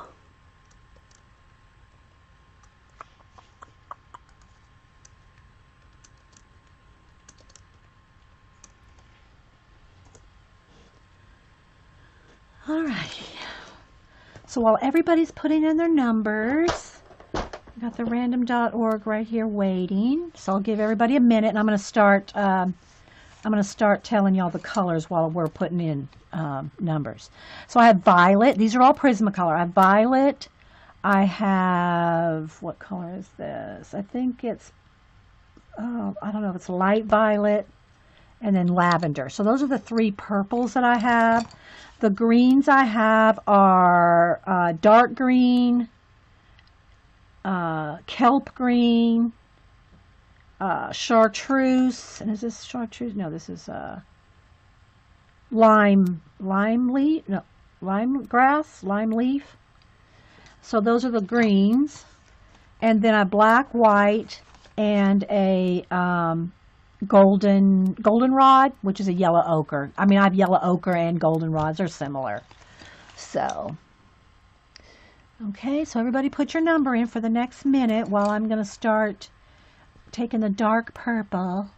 See what I did the watercolor shading on top of the Copics?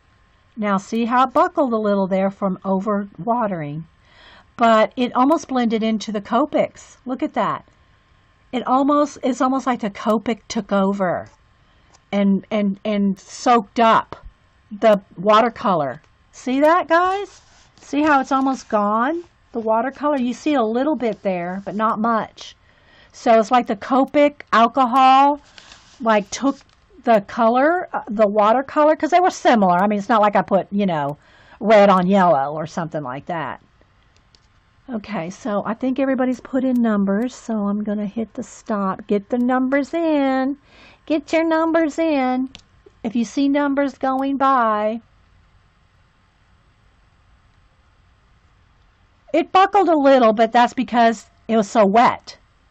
Yeah, so you got to watch that water content. Okay, everybody got in a number? I'm going to hit the stop button. All right, so let's pick a number. Let's go here. All right, so here's our random.org. And I know it wants to flash out. I'll have to readjust all the light again when we're done. Okay, so I have 1 to 100. We're going to generate 28. The closest to 28. The closest to 28 without going over. Yeah, Whippy, I plan on doing some watercolor and Copic fantasy art as we go. Yeah, I sure will. 28. Who has 28? Closest to 28 without going over. Minimal bucklage. Yes, bucklage. Yes, Terry, bucklage. J-Love? Was that just J-Love, Terry? I know there's a couple Jesses, so let's make sure I have the right Jess. Is it J-Love Jess? J-Love. Okay, so J-Love Jess, you get the pack of goodies. Yay! Yay you, that's right. Okay, so let's get back to our dragon here. All right, so now I'm going to go in here and start shading. I'm going to start throwing shade. I'm just going to start with a little bit around the dragon itself. Okay. In the background, I'm going over the Copic, over the watercolor test, because we just did a little watercolor test over the Copics, and now we're going to go over both. And I want this nice and sharp right here, so let's get that nice and sharp. Okay, y'all got questions, put them in caps, otherwise we're just going to roll with it. Sip of coffee. Bye, Coloring Mom. If y'all don't follow Coloring Mom, y'all need to do that. Links are open. Y'all can put your links in. That's one of the things about being in the live show. You can put in your links. I think I'll just go ahead and go all the way around it, like a little bit all the way around. Give it more definition, more border-esque if I do that, I think. Because I'm just playing here. I might put some designs in the background. You can put that on with marker as well. So I'm just wanting to blend this out. I'm no pressure, guys. No, I know I say it every show, every time. Do not put pressure on your pencil because you won't, once the wax, or well, you know, whatever you're using, once it builds up, you can still put layer on top of layer for a certain amount of time, but your layers won't blend after you get them waxed up. I know, it is a pretty violet, isn't it? So I'm just going to I kind of think I want it all, you know, almost like a little silhouette thing here going on. I'm thinking, and I'm a knowing. Very soft. And just kind of keep feathering it out and blending it out.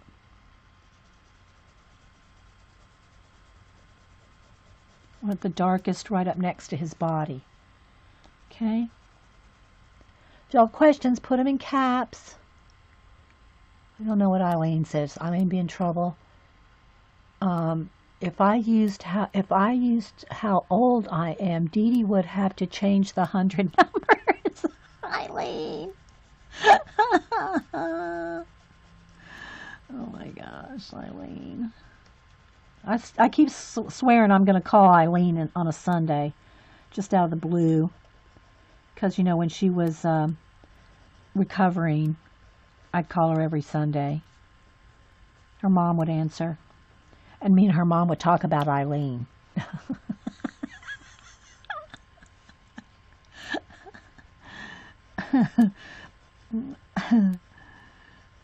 Alrighty. Eileen, for those y'all don't know, is our enabler elf. Whenever I say E-T-E-E, that's Eileen, the enabler elf. What did CB say? I missed what CB said, but apparently Jean's having a hissy over it.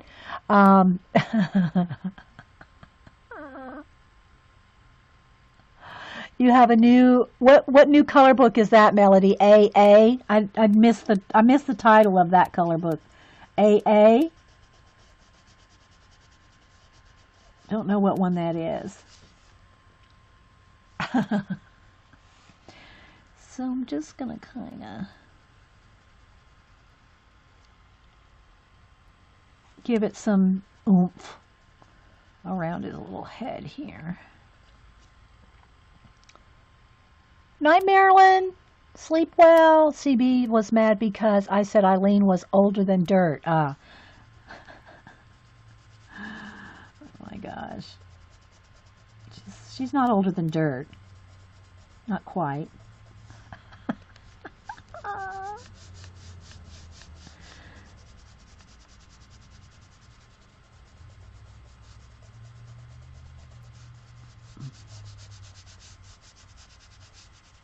What, are you going to try another watercolor today, Jean? Anxiety waiting for her color. Oh, anxiety is waiting for her new color stuff and books. Ah, okay. Gotcha, Melody. Okay, gotcha. If y'all missed last week's show, I showed Melody's, Tanya,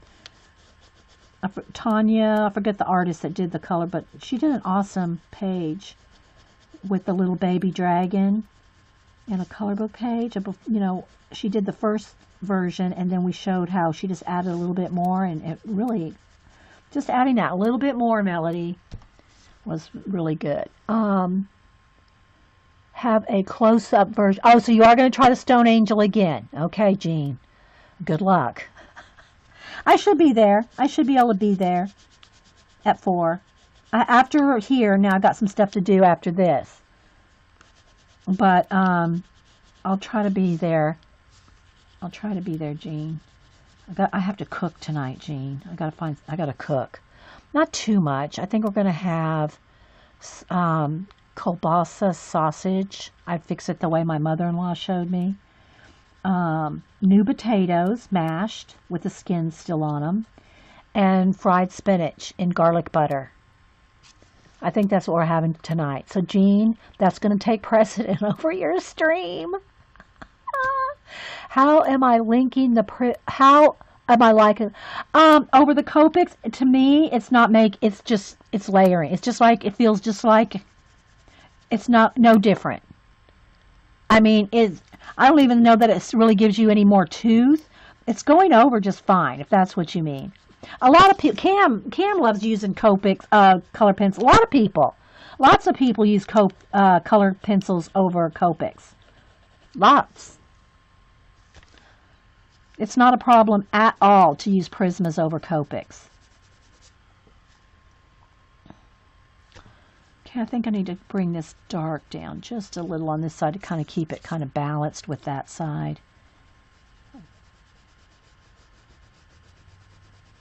And I'm just taking my time and doing my light layers like I tell you guys to do. And sometimes I get in a hurry. What I really want to do is play with watercolor and Copic. That's what, yes, spinach and garlic and butter, yes, fried up. It only takes a few minutes too, Eileen. And it's so good with mashed potatoes. Everything sounds good until you said spinach. I mean, it's not like canned spinach. It's actually leafy spinach, Jess. Fried in butter and garlic. It's awesome. But then I like Brussels sprouts too, so. And I like fried squash, like summer squash, fried squash in butter and onions. And what you do, and y'all know I don't really cook. These things that I'm talking about, I don't even know that you consider it cooking. It's just like, it's almost like heating stuff up. I mean, you stir fry something, is that cooking? I guess. Because y'all know I don't bake, I don't cook. Yeah, you cook it a lot, Eileen. And so anyway, if you take some butter, margarine. Actually, I found that margarine tastes better with the squash and onions than real butter. The real butter changes the flavor of the squash, which that's fine if you like it. You know, if you're used to it. I like to, I just put some margarine, country crock in the frying pan and slice up like onion rings. Slice up your onion in rings and fry it up, or put it in and start it going, and then slices of summer squash. Well, I peel the squash with a peeler and then slice it up like cucumber slices type thing and throw it all in a pan with the margarine and the onions, put a ton of salt and pepper, fry it up. Yum. Oh. That's it. Yeah. Yeah, well, and I wash all my, like, if it's a bag of spinach, Eileen, I mean, I'm like practically washing it to death before I even cook it. And I know that the cooking probably anything on it, because you're cooking it, but I never buy bag salad. Never. I do not trust bag salad because there was an outbreak of something a while. It's probably been a few years. There was an outbreak of something on bagged lettuce. I will never buy bagged salad. I buy everything and wash. Peel. When you're done, it puts egg and Parmesan cheese in it and fries it with butter and all. Yeah, that sounds good. Yeah. I love squash that way too. Yeah, Carol Renee, isn't it good? I know. I have grown my own summer squash before. It's been a while. I don't have time to, y'all know, guys. I do my gardening every year. I put out my tomatoes, some peppers, some herbs. What else do I put out there? One year I did some strawberries. But, I have my square foot garden, if you will. It's 4 railroad ties and built up. Every year I get about 10 bags of dirt, build it up, I should compost. Don't have time for that. I mean, I'm lucky if I can throw some what do you call it? Coffee grounds out there every now and then. Yeah, I make my own. Okay, so there you go. So there's kind of like, it kind of almost could use just like maybe just a little darker. And I gotta say, guys, I'm spending more time chatting with you than I am concentrating on this, which is a bad thing if you're watching the recording. We're not getting very far, are we? This will probably be a two-parter. You know, I've been trying like the mouse guard. We did get that page done in one day. But, you know, it's hard to get this done in 3 hours. We'll keep going for, 2 hours and 45 minutes or whatever and see how far we get. But, and it was, yeah, exactly. So that's why I wash everything. And the thing about spinach, if I'm cooking it, you're less likely to have any kind of, germs on that or disease or whatever if you cook it. But you don't cook just lettuce. You cook the spinach. At least I do. I don't eat it just raw, plain. I cook it up. Or, well, Hubster does most of the time. So, all right, let's keep going here around these little other parts here. Let me sharpen my pencil again. And I just want to get a little bit of shading in each one of these little areas. Doesn't take much. See, it just gives it a little more depth. All about the depth in our coloring.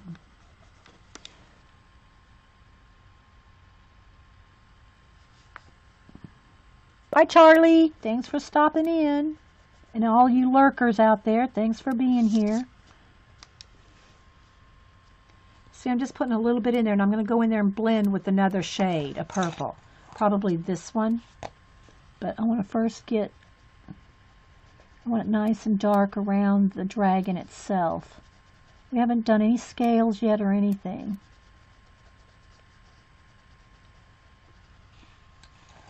Am I zoomed in close enough for you guys? Yeah, hopefully.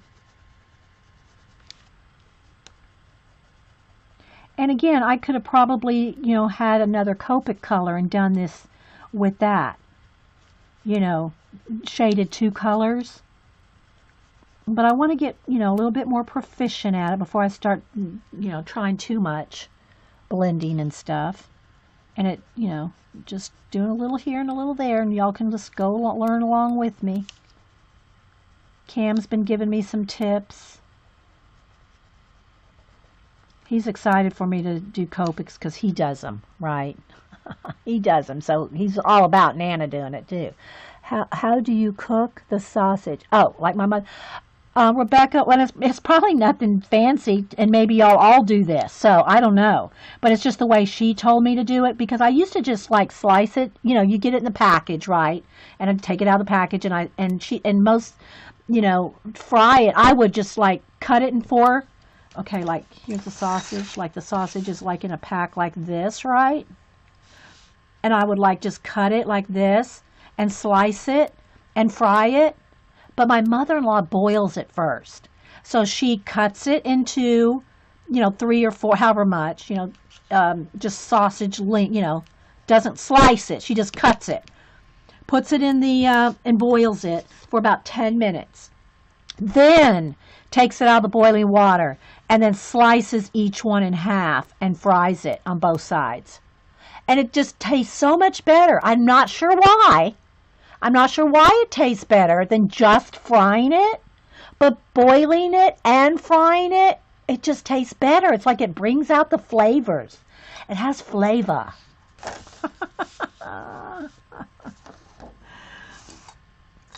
And then my mom, the thing that I make of hers, I'm not a cook, guys. I really don't cook. I mean, I know how to do stuff, but I just don't, is my mom's potato salad. I make an awesome potato salad, and it's all based on my mommy. So, Mom, if you're watching, thanks for your potato salad recipe. Don't want to know how I make that? I'm just shading and talking. I've shown y'all how I cook. I've shown you my art pictures of food. That's how. Yes, I do use fresh garlic. I smash it between 2 spoons because I don't have a garlic press. I can't.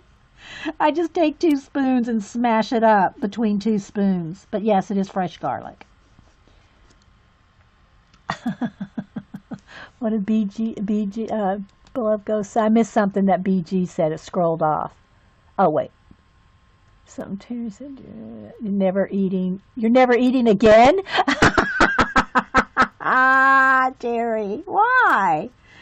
Why do you say that? I make awesome potato salad. The secret is to cook the potatoes with the peelings, and it depends on the. Well, maybe if you cook it and just till the skins fall off, Jean. I cook new potatoes, the red potatoes with the skins on. But my regular, like, baking potatoes, like russet, Idaho potatoes, that's what I make my potato salad with. And I peel them. I do peel my potatoes. That particular one. I don't do the skins on, I do the different kind of potatoes for my potato salad. I use the russet, Idaho potatoes for my potato salad. Yeah, I use the potatoes, cook them. And then, like, let's just say I have a big pot of potatoes. I'm not sure, like a big pot of potatoes. I'll also add probably at least 6 to 8 hard-boiled eggs. So I boil the eggs in one pot, boil the potatoes in the other pot. The secret to making a good potato salad is you got to cool the potatoes before you make the potato salad. Otherwise, it's mushy. You have to allow yourself enough time. Whatever ingredients you put in your potato salad, you have to have the potatoes cold. You have to have the potatoes cold. Yeah, I don't make potato salad with the red potatoes. I like mashed potatoes with the spinach, with the red potatoes with the skins. But my potato salad is just made with regular potatoes. Yeah, like just probably the same thing as like Whippy saying Yukon Gold potatoes. Just like, regular old brown potatoes. But you have to, after you boil them and you can stick a fork in them and they're done, I dump them into a colander and then put them in the refrigerator to cool. It takes, you wait about an hour is all it takes. You got to let them cool. Because if you don't let your potatoes cool, well, I guess I need to keep working here. If you don't let your potatoes cool, then it's a mushy potato salad. And so then I use that, my, half a dozen eggs, coffee and cooking with tea. Oh, don't get that rumor started, Beth. Seriously. I only make my potato salad for special occasions. Like if we have a picnic or go on the lake, or Denise is coming over because Denise and the kids love my potato salad. And again, it's all my mom's recipe. And I don't measure anything. It's all eyeballed. So I got the potatoes. I'll keep working here, guys. I have the potatoes and the eggs, both cooled, cut down into chunks. You got to leave it kind of chunky, or it's mushy. Then I use mayonnaise and mustard. I like Mount Olive pickles, dill pickles, and it doesn't have to be Mount Olive. That's just my favorite dill pickle. And I usually just use the slices because I like the slices just to munch on. So I just usually use a half a jar of pickles. And what I'm talking about, I'm making a lot here, guys. I'm making a lot of potato salad. No, I don't put black olives in mine. A lot of people don't like black olives, so I don't. Now, the grands love black olives, but I don't put it in a potato salad. So I have the potatoes, a bunch of eggs, chopped up onion, chopped up dill pickle, mustard, mayonnaise, a little splash of pickle juice, just a little. Not much, because then you'll get it mushy again. Salt, pepper, and I think Mom puts paprika. I don't put paprika, but other than that, I think that's it. Eggs, onions. It's very simple. It's very basic. Yes, I put the dill pickle juice in the potato salad. Yeah.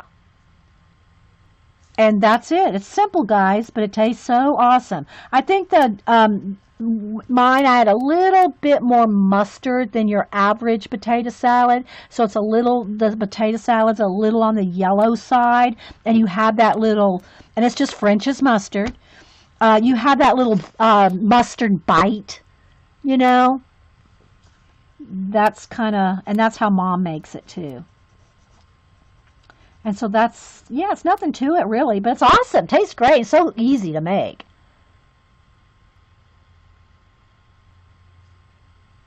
Yeah, I don't put relish. I just put chopped up pickles, chopped up onions.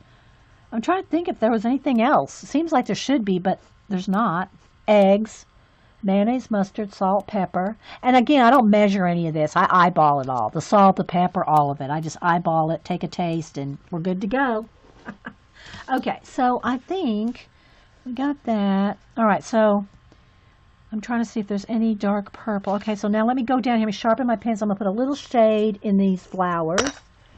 You had a spoonful of sugar. Yeah, see, I like, Vicky said that she has a spoonful of sugar. I like a little on the mustardy bite side rather than a sweet side. Everybody off to cook now? Okay, so I'm just going to put a little of the dark purple right along the, can y'all see?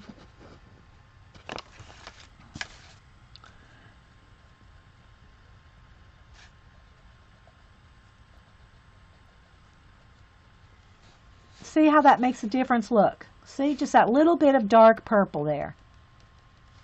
And I'm going to blend all the purple out, but let me just get this. I want to get a little bit on the dragon because I know we're not going to finish this, especially with me gabbing about cooking.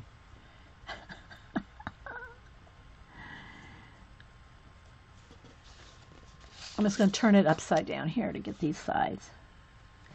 Jean says, have any of you had beet salad?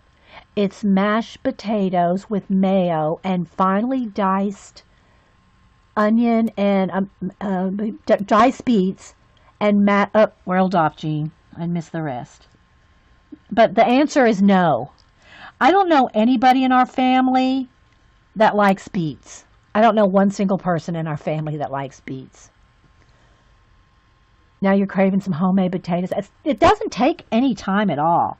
I mean, I could go whip some up, you know, if I have, as long as I have an onion in there. I don't know, but it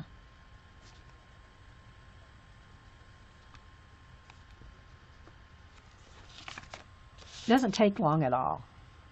But anyway, so yeah, I'm going to have the sausage tonight. This is how we started the conversation. I'm having the boiled and fried sausage. I'm going to have the new potato, mashed potatoes, and fried spinach. That's what I'm having for dinner. So I said all that to say that I might be late to your house tonight, Jean, to your show. Jean comes on at 4. And if I want to have it all done by, 5:30, I'll get it all going and everything. I might have to take Lappy down to the kitchen, Jean. But I got some other things to do after my show. Because yeah. My weekend got shot with so much things going on and work. Potato salad and grilled cheese. Yeah, we could have that, Whippy.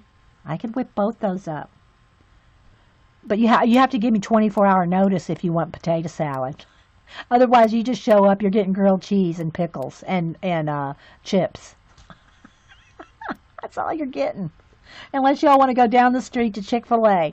Those are your options. Or we could go to the grocery store. I have a Publix right down the street, too, and you can pick your own stuff and make it. Okay, so there we go. All right, so now let me just test the medium purple. Okay, because I have the lavender, too. So let me just kind of look at both. It might just need the lavender. Yeah, I think I'm just going to go with the lavender because that'll just blend. So all I want to do now is just kind of do a little bit of blend. I don't have to do the whole thing. I can see where the pencil marks are. And I don't use blender pencils. I have, but I don't normally use blender pencils. I don't use any of the mineral spirits or baby oil, none of that. I don't gesso my pages. I don't spray my pages. I don't fixative my pages, and I don't varnish my Colorbook pages. It is what it is. But if you ever do decide to spray varnish or spray seal or anything, make sure you test like if you've put watercolor or something that's reconstitutable. You want to make sure that whatever you're spray fixating or anything you coat it with is not going to move. So you want to test all that. Okay. So you probably can't even see. I can tell where I've blended the pencil with the with the lavender, but it's really not showing up on camera that I can tell. But do I do windows? You know what? I don't mind cleaning. I don't mind cleaning at all. I don't mind cleaning, laundry, and of course I don't really iron anymore. But growing up, I grew up ironing my dad's military uniforms with starch and everything.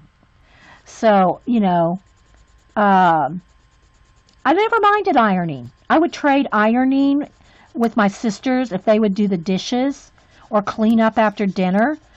I would iron. I'd rather iron of all the chores. But I don't mind cleaning. I really don't mind cleaning. I'd much rather clean than cook. If I could have someone cook and I do their cleaning, we're good. So I do, and Hubster and I share the cleaning. We'll both do laundry and, it's just the two of us. It's not like this house ever gets, we'll do that spring cleaning thing every couple weeks where we really dig in and, vacuum and get the bathrooms and stuff like that. But, we pick up after ourselves. We do the dishes after we eat. The dishes are done. So there's no dirty dishes in the kitchen in the morning, because just two of us, right? Yeah, I do not mind cleaning at all. And, well, of course I have a dishwasher too, but I've organized girls' scrapbook rooms before for them. I had one friend that I helped her 2 or 3 times reorganize her scrapbook room. This is back when, we all had scrapbook rooms. What do you want to call it that? All right, Bunny. Thanks for stopping in. But, yeah, I love organizing. And Hubster always teases me when I come out. So I think I'm going to go organize my art space. He goes, yeah, you need to do that. You need to get organized. Because he knows I'm always, I always, after a stream or between projects, everything's put away. I just can't do the next thing. Like I have to work on my portrait of Kenny's granddaughter again. I got to get back to this, right? Well, before I can do that, I have to finish my stream, put all my pencils away, start my upload on my videos, and clean off my desk, eat some lunch before I start that. And I still have other things to do before I can even get to that. So, I have to have it all ready to go for the next thing before I start the next thing. I pretty much dust with a Swiffer. I do have some glass top tables that I take Windex to, and that is probably the thing that that gets the dirtiest around here is it gets dusty because we leave our windows open a lot, so we get a lot of dust on furniture. Yeah. Well, I don't iron Hubster's clothes anymore. He takes them to the cleaners. I don't have time to do that anymore. I don't have time to do it. He can take it to get someone else to, starch and, do his clothes. We do our laundry, don't get me wrong. But his his dress shirts he wears to work or khaki pants or anything like that, they all go to the cleaners. I don't do all that anymore. I don't mind ironing, but I don't have the time for it anymore. Don't have the time for that anymore. And, of course, the kids, they grew up learning how to do all this stuff. I grew up in the military. They grew up in the military. You learn to do stuff early. Boo and Cam were, cooking and ironing and stuff young. Because Denise grew up doing it young. So, therefore, they learned how to do it young. We learned how to do it young. Yeah, I know people are allergic and that dust bothers. I'm sure. I'm not talking about... everybody, has different situations, but all right, going to sharpen this again. So, yeah. And if you move 30 times in your life, you learn to do a lot of things, including, change jobs every 2 or 3 years. So, I probably had as many jobs, well, probably not as many jobs as moving, but I've had a lot of jobs. Because, you move, you got to go get something else, get another job. Because I always worked when we were raising the kids. Had to. Military don't pay nothing. Still probably doesn't much. So if you're in the military and you're watching this or you're a military family, shout out. Shout out to you guys. Whatever branch you're in. Jean says you had home economics teacher and mommy learned how to cook. Yeah, we had home ec too in high school, Jean. I took sewing because I didn't want to cook. And I didn't like sewing either. And that's probably the only time I've ever sewn. Grandma sewed and made a lot of our clothes when we were in like elementary school.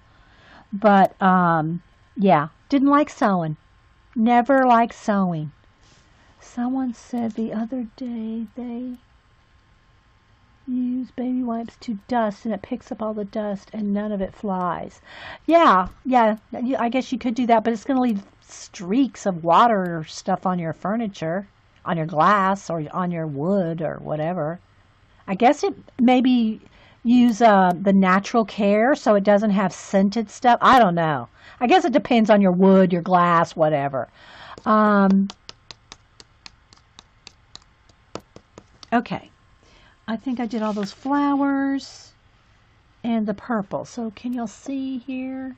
Need a little bit more blending here, right next to the dragon's head, because I got it real dark right there and I want to kind of blend that out a little.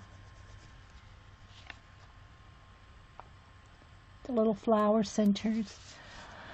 My cat loves cooking and baking. My daughter Annie in LA, she loves to bake. She makes some cool stuff. And she finds the coolest stuff on Pinterest to make. Like she did a little gummy bear. Of course, my grandson out there is like 7, or he's almost 7. I think he's almost 7. Makes these cool like cupcakes with gummy worms and like little creatures like Walking Dead things. I mean, she does all kinds of real entertaining kind of stuff. Like if she goes to parties and things, she'll bring cool things that she's made, baked and stuff like that. Your hubby's a Navy vet? Oh, Terry, yeah. My husband is Army vet and well, Army, yeah, vet, retired. And my dad was Air Force. So. He said to her, it's still 4 months till retirement. Well, thank you for all that y'all have done. I totally get it. I totally get it. All right, so let's see now, because I am going to want to do, I'm thinking maybe a glitter gel pen for scales. It doesn't show up in a photograph, but you guys would get, think it was cool. But let's go ahead and I'm going to go ahead and get the lightest green here. And let me do a little test on his head here. Let's see, is that going to be light? And that's not going to be the right thing. You know what I think I'm going to do? Here's what I'm going to do. I'm going to take a Posca, the white Posca, for the scales and the detail.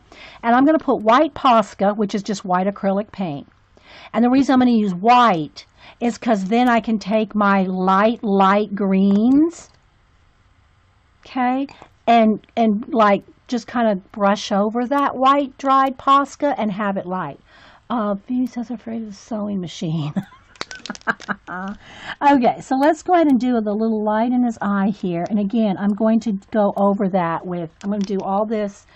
After it dries, I'm going to do like a light. You could do a wash over it too, but I'm going to do pencil. So what I'm going to do is I'm going to find areas to go in here with white. All right, so can you see that? And I'm going to go in here with every little scale. Every scale I'm going to touch with the white. It doesn't take long if you get on a roll. You got to kind of get on a roll. There's around the eye there.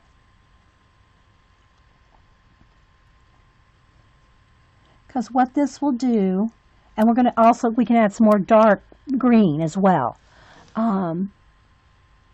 Your hubs is retired Air Force. Yeah. I grew up in San Antonio, CB.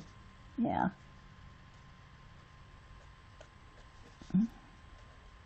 My mom and family still live there.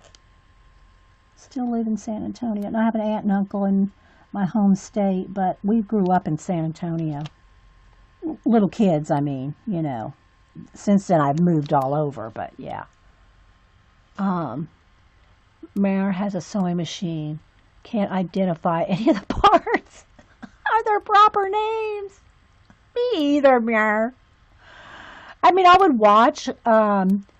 I'd watch Today's show, planks, fried spinach, garlic, yummy, yeah. Um, I'd watch Grandma sew, and she'd make all our little doll clothes and things.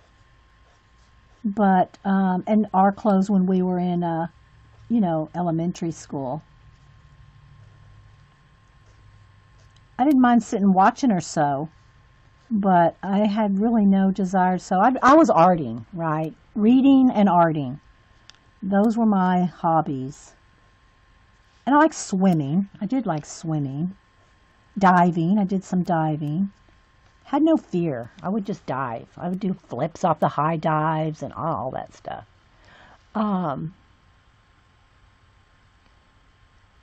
Yes, you do understand the moving bit. Yeah. Okay, so I'm just coming in here. I'm just touching all the different. Now, I'm even doing the purple, that's the big scales along his back, because I'll go over that with light purple. But I really want to concentrate mostly on all the little tiny scales, okay? Even if I just touch them with the dot. And they are getting a little tricky to see. I gotta look down my nose at this. Because it's tiny and I gotta, find that sweet spot on the trifocals. So I'm not looking at chat for just a minute. And I'm kind of making almost little U shapes, but they're so tiny, they're probably just going to look like dots to you. But they are kind of little U shapes, but very tiny. Because they're the little scales, right? There's another. Then his little scale on his back here. And this is just so I can go over it with the highlight. All right, so see where well, that's kind of a little mess right there. Let me go fix his little neck. And got his little scales going a little wonky. All right. See how it already looks like it's going to be scales, even though right now they're white. I'm going to let it sit for a minute, or I can hit it with the heat gun. And I'm just going to go over the whole thing with the light green.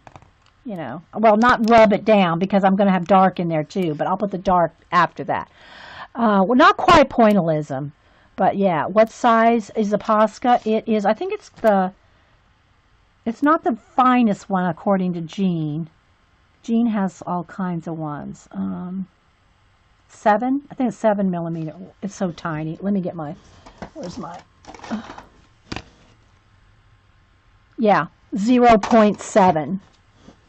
0.7, and it's a new point, right? So it's real pointy, but they start to wear down, and I use them quite a bit, so they do wear down. So yeah. Okay, so I'm going to do these back scales where it's purple, because I'll go over that. But I'm just kind of finding where I want a little bit brighter. Down his back. And again, the reason I'm using white is because I can put any color over it. I was hoping to get this done today so I could post it on the Bennett Klein Facebook page. If y'all do Bennett Klein coloring at all, you need to be in the Bennett Klein Facebook page. Everyone over there is so nice. I know Laura is, I don't know if Laura's still here, but she can attest to how nice everybody is. Okay, so now, because Laura calls Bennett Klein her boyfriend. In a joking way, guys. Let's don't get any rumors started. And Bennett Klein sent me one of his sketches, and it's just, he always shouts out every week. He shouts out somebody that's really a part of the community, and he does a freebie every Friday and leaves it up for a couple days so you can print it out. You can buy his digital downloads or the hard copy. Now, the paper is thin. I'll grant you that. The paper in his books is thin. But, yeah.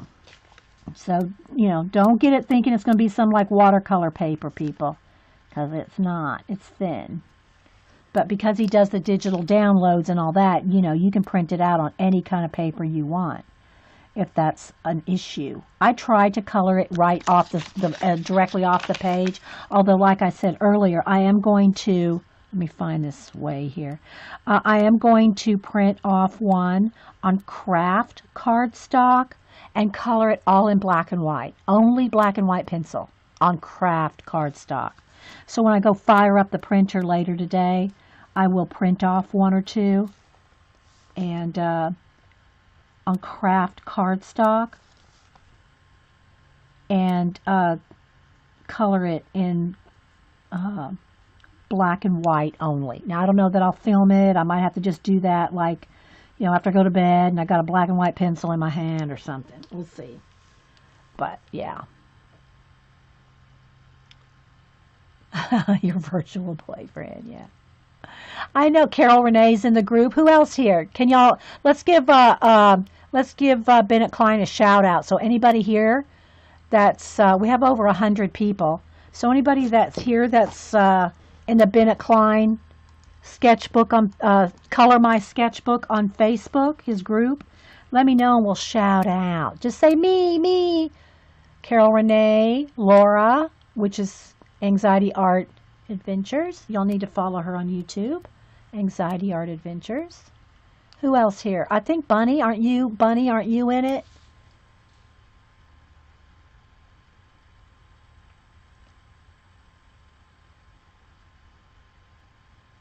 So, Beloved Ghost is in. I'm just kind of waiting to see. Hey, DeMonte, who else is in the Bennett Klein Facebook? Color My Sketchbook is the name of it. Bennett Klein, Color My Sketchbook. CB, Angie Bell, Terry, Carrie is too. Yeah, Carrie's not here right now, but Carrie's in it. Yeah.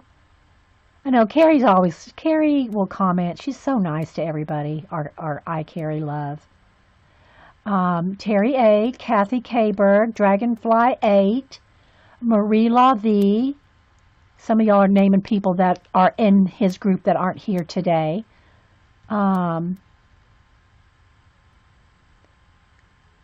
Whippy Carroll.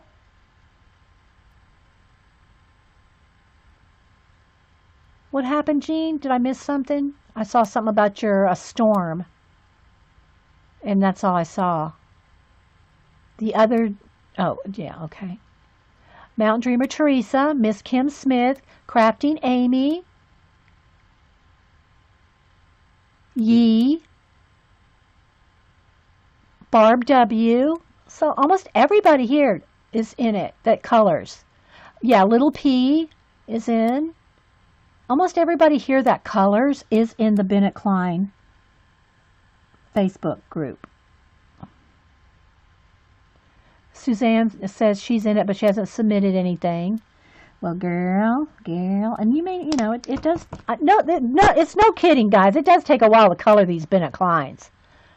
Jean says you're going to about 2 feet of snow today, Jean. Oh my gosh, girl, are you going to? You still going to stream today? I mean, of course, if something happened to your electricity or something, I understand that. But I mean, barring that, you still going to stream? Everybody, yeah. Well, you know, you're not coloring in Bennett Klein right now, Jean, but if you were, I'm sure you'd be in the group. So, yeah. I got to be careful not to set my sleeve on where it dries almost immediately, but. Okay, you are. Okay, thanks, Jean. Just wanted to make sure I got to plan my dinner around your schedule. All right, so you can kind of see where I'm just kind of doing some dots where it ends up at the very tips. And then it's just going to be just enough to give it a highlight. And what I'd like to do, and we'll see how much time we have, is I'd like to put a tiny little shadow under each one of these. So, but I'll put the the light lavender over the white. And then I'd like to go in there and shadow, because every one of these is its own little it's not really a scale. I guess it's a scale. It's each one of those is its own little shape. I know, it's awesome, isn't it? And so I'm probably going to want a shadow under each one of those. But, you know, it does take time when you want to have a realistic looking dragon. So I'm just trying to follow it here down the edge. This is one of his fins, or not fins, well, I call it a fin.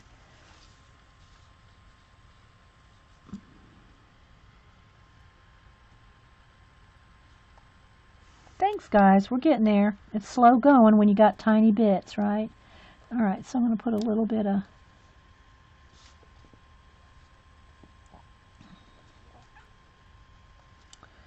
and let's see from the tail here. These little scales. And he's got some little flippy things there. A couple other little scales. I'm just kind of trying to follow the different shapes that are in his back fins or back scales. But like, let me let this dry. Not that's kind of a big space that'll be able to show you exactly where I'm going with this. Let's see where else. Do I have any more? Oh, yeah, I do. I've got more right in here. His little, here's his claw. Let's give his claw a highlight. Sip of coffee. Give his claw a little highlight. Now I feel a sneeze coming on. Okay, and his little foot here. Because I haven't even done, you know, any of his body here. I haven't done any of the down the back where the green is. I kind of just started with the purple now. I miss what Eileen said. That's a lot of dotting. Yes, it is. But, you know, if you want it to look like what's in your head, you gotta take the time to do it. And really, this is going to be quicker than you think once I get to the pencil.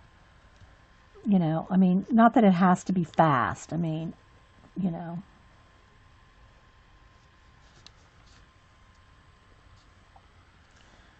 Okay, what else? There's some little scales back in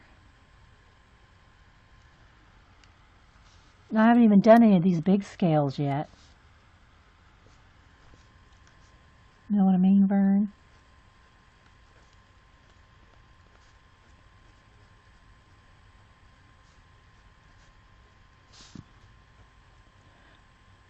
I won't do the whole thing because I don't want to run out of time. Yeah, we got about 15 minutes. Sometimes it's kind of, Ustream can kind of cut off, you know, at an hour and a half. Sometimes you can go 3.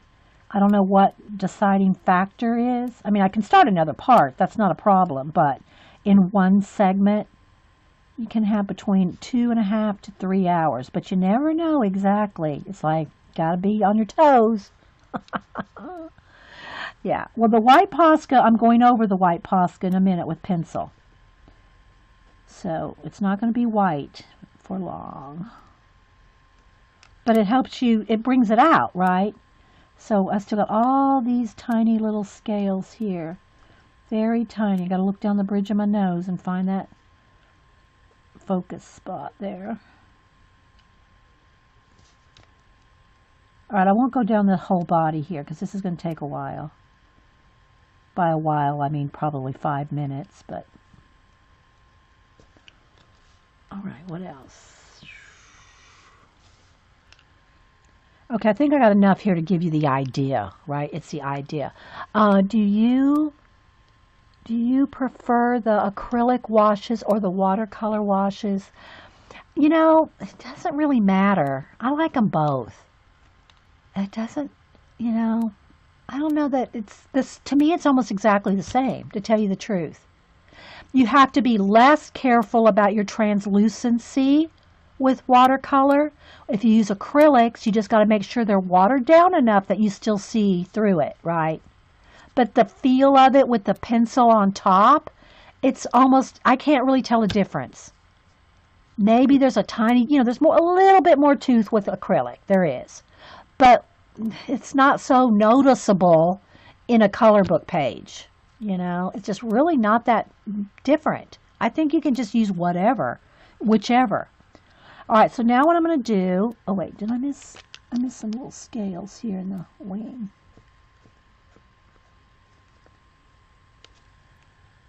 Did I get all the rest? Okay, so now what I'm going to do is I'm going to take my light purple here, and I'm just going to I'm going to show you and I'm going to set it down. So see where the white is?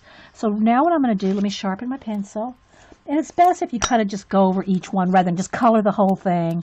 Because I don't want to just like, I don't really want to color the whole thing because I want to have enough layering capabilities with the dark.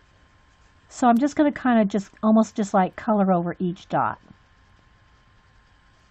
And I'm not bearing down. You don't need to. You'll see I'll hold it up here where it's halfway done. You don't need to bear down because it's going on just fine.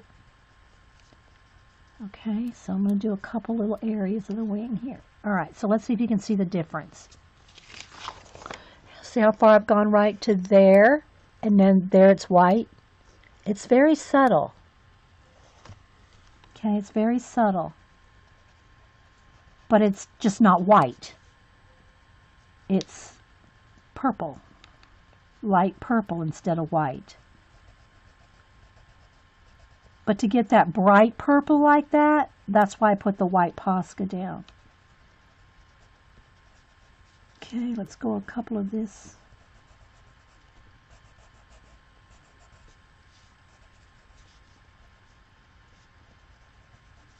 And then what I'm going to do is I'm going to take the darker and some areas where you can really maybe notice it, I will add some shading with the violet, like the dark purple.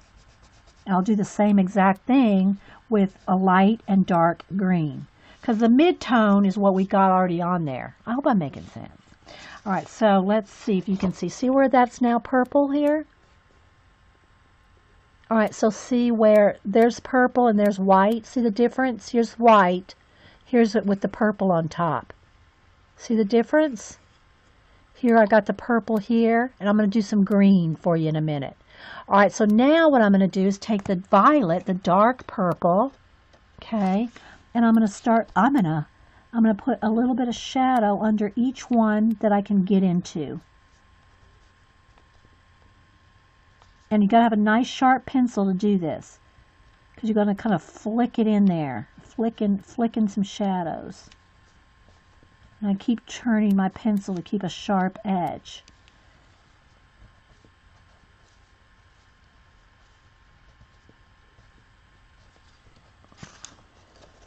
See, right there? Let me do these little scales right here, because that'll probably be really obvious.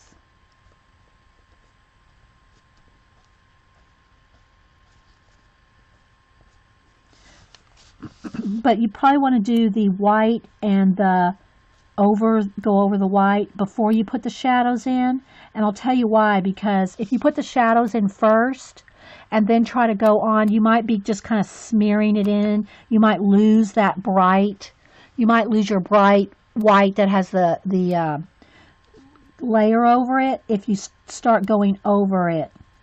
So I put this last little shadow touch in here after the fact. I think that'll probably work better, but test it yourself. Depends on how much layering you're doing. Sharpen again.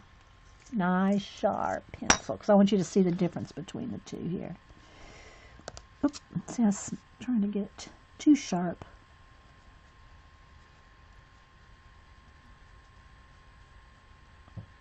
It just gives it that little bit of... Heard something out the door. So thanks everybody. Oh, did we do all the giveaways? Yeah, we did the giveaways. Okay, I think, did we do our giveaways today? We did.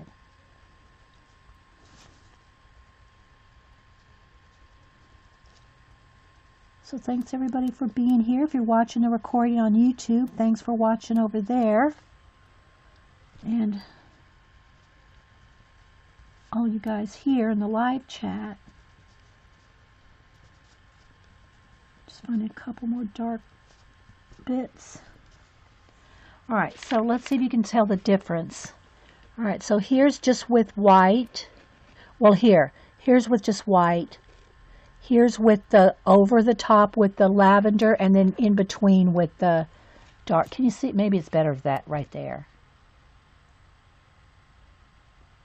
Now let's do a little with the greens. So I'm going to do the same thing. I'm going to take the dark, wait, no, whoa. Let's take the light green. I'm going to take the chartreuse, I think.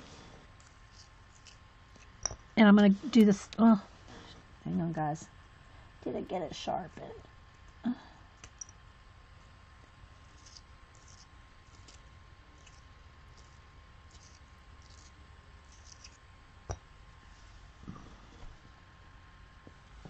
Okay, so now I'm going to go over just the same thing that I just did with the purple.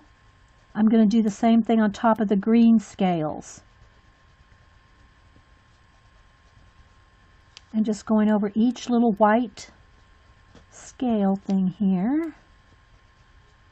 Now, I haven't even done anything with these big scales yet. I wanted to show y'all this process here. Somebody's tweeting me. Hang on, whoever's tweeting me. I'll check it after we're done. And I'm just going over each little dot to get it green. Let's see if I can find a place where, maybe right down here, you'll be able to see it better. Let me pick up my, let me do my purple on the claw here. The light purple on top of the white. Here's a couple more spots here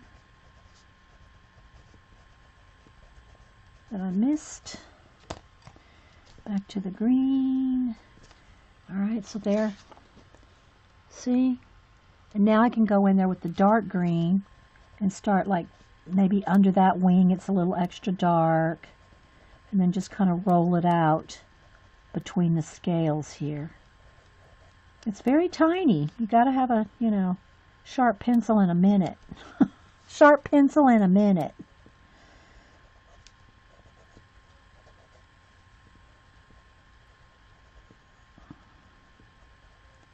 So I don't know that I'll finish this today. I might finish it tonight. You know, lay in bed and watch it or something. I don't do my portraits at night. I mean, it's just too hard to see the exact shades of skin tones on portraits. But I can color. I mean, it's not, you know, it's like this is not, color's not changing. I'm not blending, you know, really. I mean, I'm blending like that, but I'm not blending like a blue, a yellow, and a skin tone. So, but it's hard for me to do portraits at night. Even with the daylight bulbs I have in here, it's hard to see skin tones in the I like just like window light, you know. Okay, I like me some window light. All right, so now can you see how we added some dark green in there? And these are just a little. I haven't done any dark green here, so you can see. Here's no dark green. Here's dark green. All right, so now I'm going to get in here on this one and just kind of go in between each one. Maybe a little shadow under that little flared piece on his leg.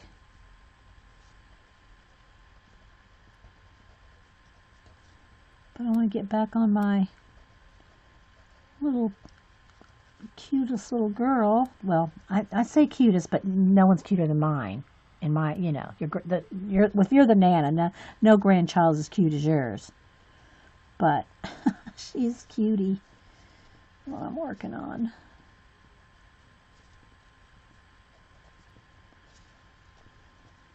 Okay, so can y'all see that?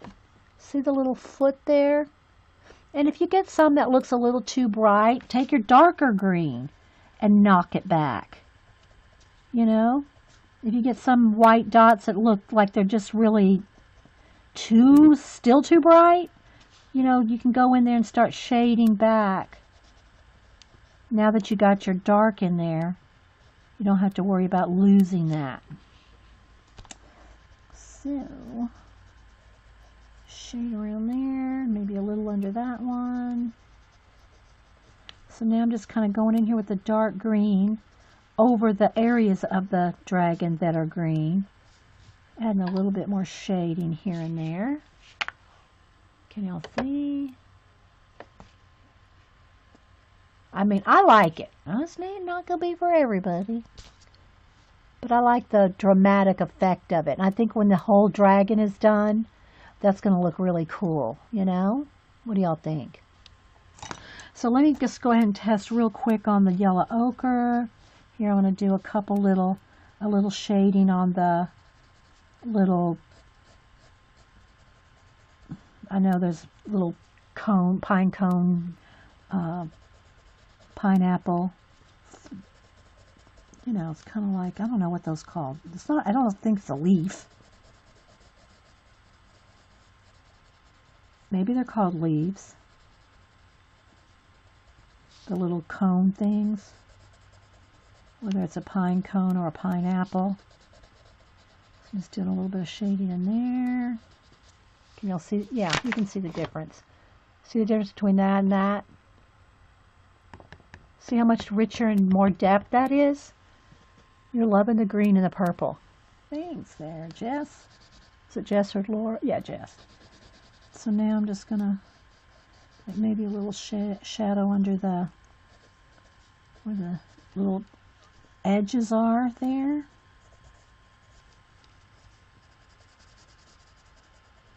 And this is just with one color on top of the watercolor. You can add another shade of yellow ochre. Just this one, you see? But you see how doing it this way with the wash? Doing it this way with the wash, see how I don't have to even do anything right there? See that line right there? It's hard to see on camera, but that's yellow. You know, it's a yellow ochre color. Same thing for that and that line right there. I don't have to try to highlight that. It's already highlighted for me by just the wash over the whole thing.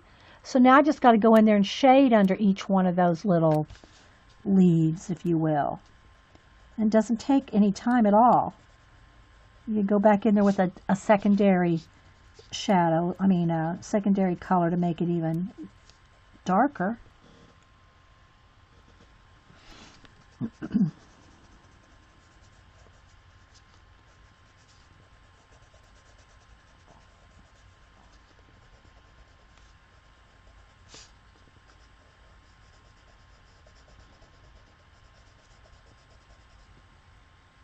If all anything say, put it in caps. We're about ready to wrap up.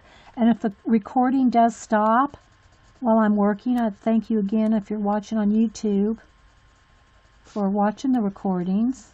Again, this is a live show with a live audience, chatty ones, including myself. We are chatty.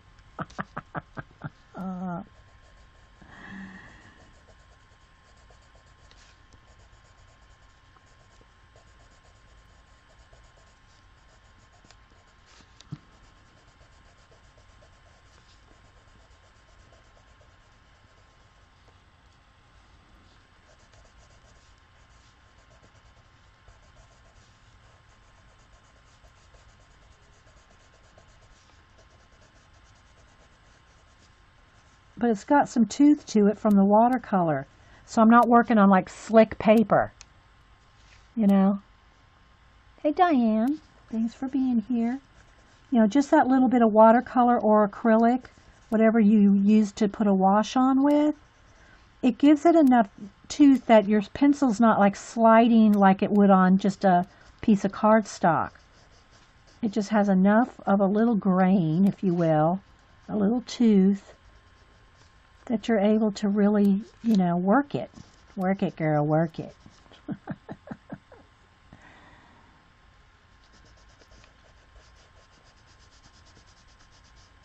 So I may or may not finish this off camera. If I finish it off camera, I'll show it to you, but you got the idea. I would like to show you how to maybe do some of these scales, how I plan on doing them. I probably will want to get in between each one.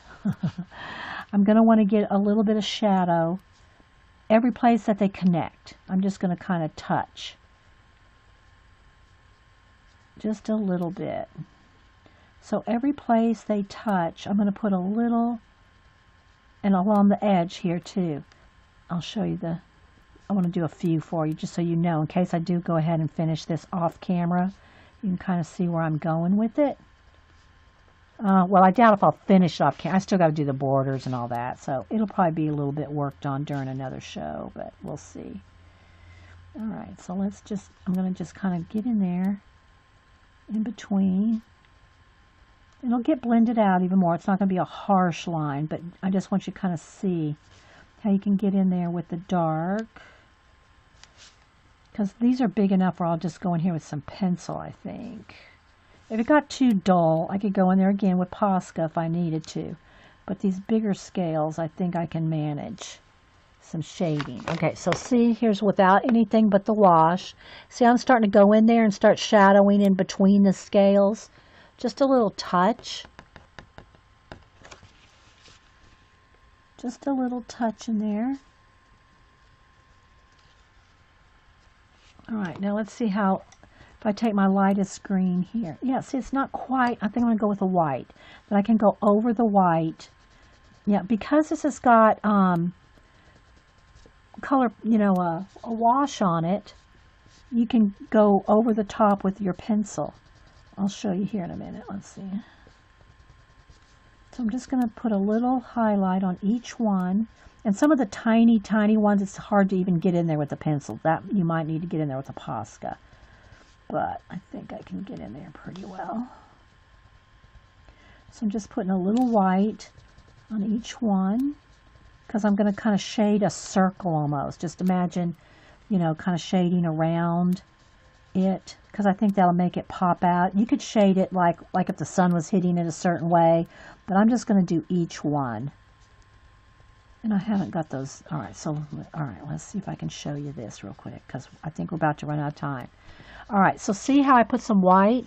See the difference now between that and that? See how it's already starting to have some depth to it? Now I'm going to take my medium green. No, I'm going to still take my dark green. And I'm going to start kind of doing a little bit of, I'll do a few here.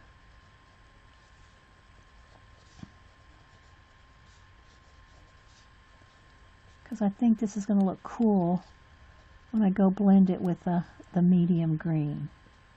I think they're going to kind of stand out a little bit. Pop those scales off the page. You're welcome, North. I'm glad you had a good afternoon. Thanks for being here. Appreciate all the newbies and the lurkers. We love the lurkers too. Nothing wrong with just sitting back and watching other people's shows.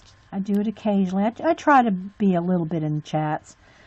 But, you know, when I'm watching someone else's, sometimes I'm really in the chat, like a Jeans. But sometimes it's, you know, you can't chat. Sometimes there's issues. Sometimes you don't want to chat. You just want to watch and do your own work. So we love our lurkers.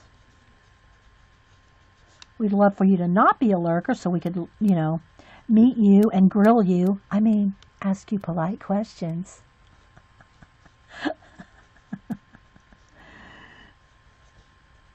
And you don't have to do as fast as I'm doing it. I'm just kind of hurrying so you can get an idea what it's going to look like. But don't rush it. Take your time. Now I'm going to take the light medium green here, and I'm going to start kind of blending it around. Just almost kind of like making little circles around the white, and kind of just a little bit into the white there. You can almost just go completely over the white, actually, because it's, I don't really want it white. I want them green, but I wanted them to pop off the page a little. And you can just continue to add darker and lighter, because these are bigger areas, so you have more real estate to color on, right? And then especially like along the edge here, where the purple edge meets the green, I want it to have almost like a little edge to it, so it really stands out. Because I haven't even done this one yet. Let's do this one real quick. Let's do this edge right here. At least with the light color. I need to go in there with the shadow too. And I'm picking up my pencil, kind of like picking up and just kind of coloring each one of those little white dots. Oh, mailman. All right, so just so you can see where I'm going to add the dark, because I'm going to go along here, sharpen again. What color are you using for the shadows? I'm using the darker of the colors. Like I'm using, this is dark green for the green areas and violet for the purple areas. I said the colors at the beginning. It's like lavender, 3 shades of purple, including lavender and dark and violet, and then dark green,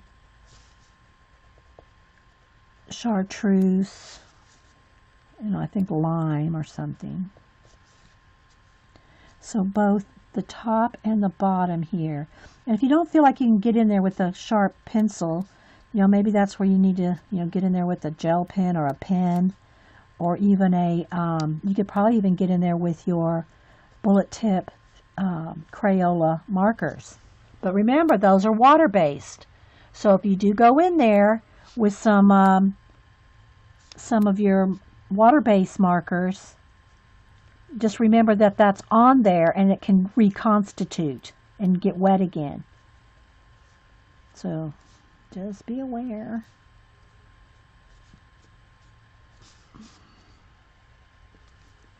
So just kind of take your time and kind of just get in between every little scale.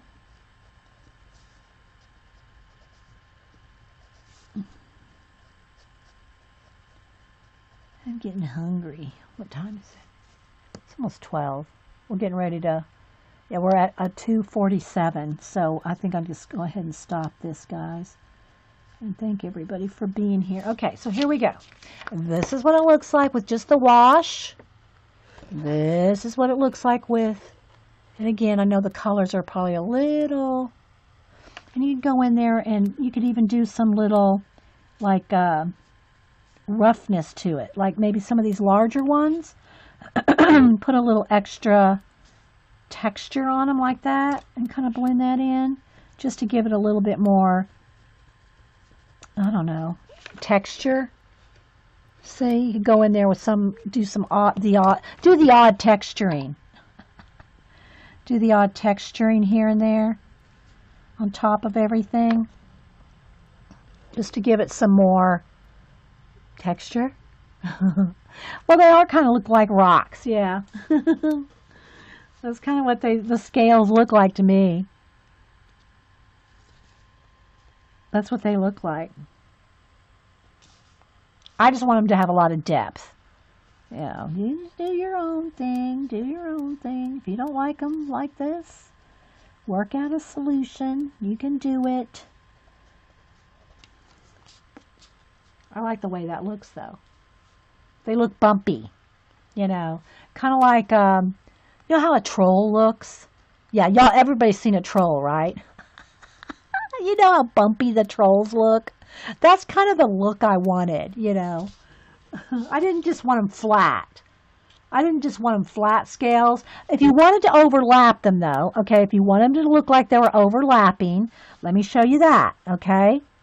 So what you would do is you could shade under each one here, like this, okay? If you want them to look like they're overlapping, see, I was going for a more bumpy look, but here's the other way to do it. And I'm doing it quick. Don't, take more time. All right, so you see that first layer there? And you have to do every one. You have to do every one if you want the effect. Okay, now I'm going to take the lighter. Well, let me go and take the white first. I'm going to go down here at the bottom. The bottom of every one, I'm going to lighten up. Okay, each one.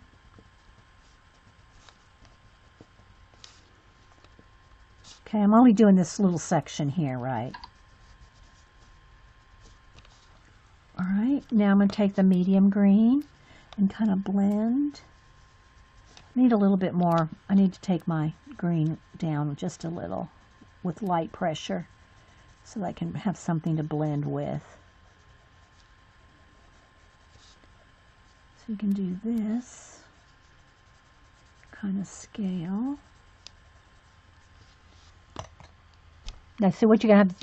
What you're not going to see is how I have to go back and fix this to look like those. But I wanted to show you guys. So I'm going over the white, and see they kind of look like they're overlapping now. You can do, so this just shows you that depending on where you throw your shade, that will be the effect you get. Okay, so they're the exact same shapes, but look at the difference.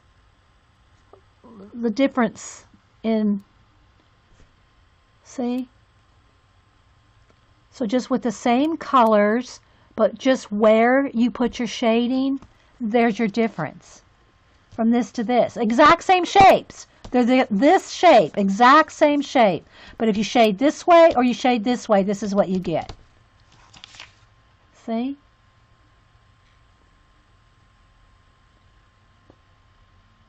So, all right, guys. So we're heading out. Hope y'all enjoyed it.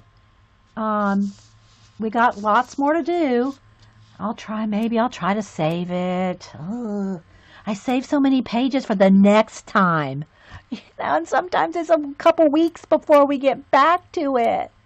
So, yeah. All right, guys. But I hope you got some ideas anyway. Even if we never finish this, hopefully you get some ideas, because that's what I like to do. That's for me, sharing ideas, different techniques, things like this. That's fun for me to show you different things like this. Right? All right, guys. So thanks for being here. Thanks, Terry. Thanks, everybody. I don't know if Janet wants to put a link in, because when I leave, guys, I shut off links. And if I forget to shut off links and my mods remember to shut off links, please do, because I don't want to leave my channel unattended when we're all gone and people can still come in and put links, you know. So, yeah. Thanks, Jean.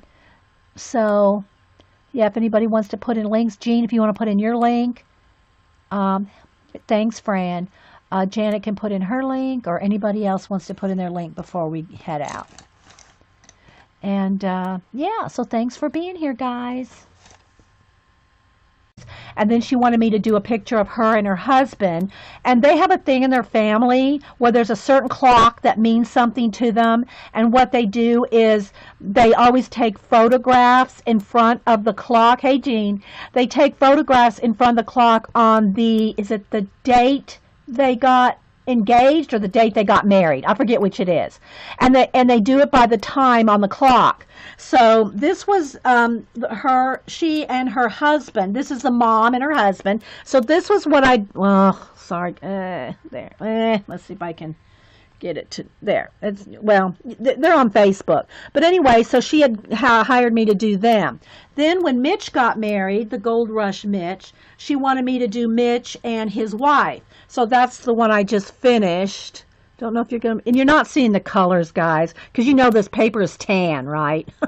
So you're obviously not seeing the colors. I don't know if I can, let me see if I don't know if auto, let's see here. Let's see about right light. Let's see if I can do right light. There we go. All right. So there's Mitch and his new bride with the clock. It's the same clock. It's the same clock. They want it in their picture. So there's, let me do the autofocus again. Dang. So let's see if we can get it to focus. I'm trying, guys. But anyway, so there's Mitch and his wife. And then let me go back to, yeah, this was the other one. This is the mom and dad. There's the mom and dad. Can y'all see? Yeah. Okay, so that's what I did over the weekend. That.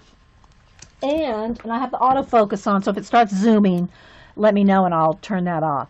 Then, Kenny hired me to do her granddaughter, which now Kenny, it's only just in the beginning stages, so I'm just going to show you in the beginning stages. So I'm working on her granddaughter here, And again, I just started the shading, but this is her granddaughter. There we go. It kind of clicked in a little. So that's how far I got so far. She's such a cutie. She's adorable. So I'm working on her. So that's what I've been doing there. And then what else? Oh, then I did a little bit of, let me check my list to make sure I got that done, that done, that done.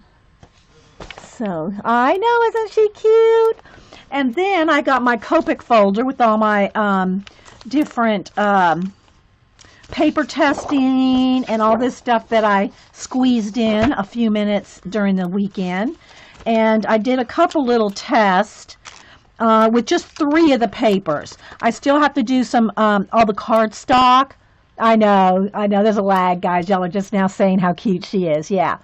Or I'm just seeing it. So, okay, let's go back to, hang on, where's my mouse? Let's get the focus. Hang on, guys, because white paper wants to flash out. So, let's get the right line. Hang on, guys. I'll probably have to I'll readjust it when we go to color too, because it's all flashed out now because of the white paper. So anyway, I'm testing some little samples here, like with the Aqua Bee paper. I did a couple things to see how much it went through. I just wrote the colors I'm using on the back to test how much it comes through the paper and all, and just a couple little tests. So I did that one. The Strathmore Bristol. I did some little flower samples. I did some with ink, some with not blending, just to see. Hang on, guys. Let me work on this lighting situation a minute. Where's my card? Where's my sherry card? Where's my sherry card? Hang on. All right. Let's get the. Hang on.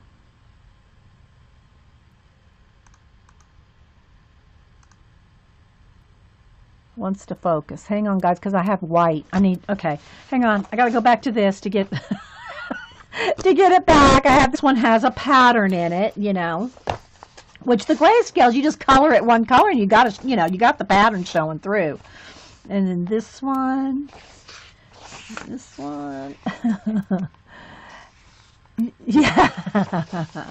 So those are all the ones. So let me go ahead and go back to this one, and I don't want to do another purple. I've already done 2 with a purple background, so we'll do this one with a different color background. And I know it's kind of, the light's weird, guys, but when I'll zoom in to when we start actually coloring. But in the meantime, what colors should we do? I'm thinking, because I already done, the black and the purple. This is going to have this will be cool. It's a phoenix bird, and like if we did like a green dragon and a red phoenix. So I don't know, maybe like a rich brown might be good. What do y'all think? Let's see. One of these colors. Let me do a test. I'm liking this brown, so we're going to go with this. Okay, so I'll zoom in 1, but I'm not really going to adjust all the lighting and stuff until we go to because we're going to do the watercolor and all that. Let me focus though on the next page. So we'll just do a little here. There we go. Yeah, well, I'm going to do a red brown. It's like a sienna. Okay, it's going to be a sienna because I think that'll be pretty if we did a red and an orange phoenix and maybe a green and a blue dragon. Oh, yes, baby. So I'm just going to kind of color in. Again, let's make sure that I have this right behind because it goes right through. Goes right through. This doesn't really take long. And you just, got to be careful not to oversaturate right next to the line, because if you get it right up next to the line and get it real wet, it's going to bleed into the other. But as long as you don't, get it too oversaturated, I found while doing the purple one, that it didn't cross over the line, as long as I didn't get it too wet right next to the line. Does that make sense?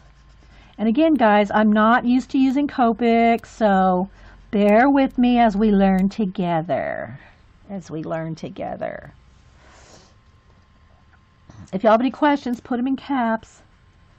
So when I do a flat background like this, I do like to have the background done if I know for a fact what color I want to do, whether it's black or, you know, whatever color.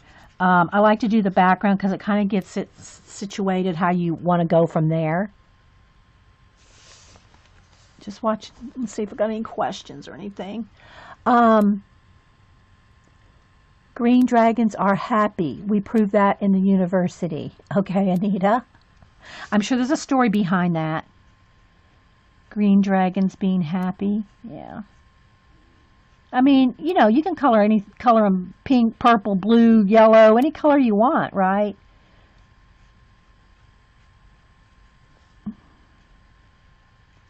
So I'm just going to do this background here, and then we'll go and do the watercolor on the other one. So I want to use all different mediums. I want us to do all kinds of different things. I do have some plans to do my own watercoloring with, you know, some line art and stuff. But that'll just be as I have time, guys. Because, you know, it's always about the time, isn't it? So many projects, so little time. And my commissions, you know, I do those go in between my stream days. So it's not like when I'm not here, I'm not doing anything. You're making me want to get your Spectrum Noir markers out. They're getting dusty. Break those babies out. Oh my gosh, Angie, for sure. Your stone angel would never end up looking. Oh, but Jean, and bless her heart. Now I'm going to talk about Jean. Now she's here, so it's not behind her. Okay, welcome everybody. Coffee and Art in the Morning. I'm Dee Dee, and it's Monday morning. I love Monday mornings. I don't know that everybody does, but I do. I love me some Monday mornings. So I'm going to do a little quick show and tell of what I've been working on. We are going to give away the Color My Sketchbook Bennett Klein Book 1. I printed out all the names that applied, that put a comment on my blog, minus duplicates. There's a couple of duplicates here, or comment removed, because they knew they had accidentally put a duplicate. So other than the duplicates that were removed, I went through and numbered them all, so we'll do a random.org. I guess we could go ahead and do that right off the bat because, you know, it's the giveaway is closed. I closed it Friday night. Then I, you know, printed them all out, numbered them all, read them all, went through them all, make sure there was no duplicates. So we have 113. 113. So if we'll go ahead and do that right now because, you know, it's not going to be a challenge to do this, and in case people are wanting to know who won. So let's go over to random.org and okay, so we'll go to random.org and we're going to put in between let me see. I'll have to readjust the camera because it's going to flash out to one. Did I say 113? Let me make sure. To 113. So I'm going to put in 1 to 113. Whoops, not 10,013. Wait a minute. 113. Okay, so we have, there we go, you can see it. So we have the numbers between 1 and 113. So let's see who wins the Bennett Klein sketchbook. We're going to generate 13. So number 13. So let's go through here and see who has 13. 13 is Crochet Pat. Pat crochets. So she gets the book, and I'm pretty sure I have Pat's address. I don't see her here, but yeah, so congratulations, Pat Crochets. Well, can y'all see it? Let me do the focus thing for just a minute so everybody can see. Asking everybody to see. Well, where's my card here? Where's my Sherry card? There we go. So Pat, you were number 13. So congratulations. Yeah. So let me put a sticker on there. I know, right? So that was fun. I love doing, giveaways on Ustream and YouTube. And I'll, try to do as many as I can. So this goes to Pat Crochets. Yeah. I know, Julie told us, congrats, Pat. Okay, so we got that done. Now let me go back over to my iPad. And we will be giving away our pack today. Where's our pack? Week 6. I think it's week 6. It could be week 7. I just wrote this on thinking it was week 6.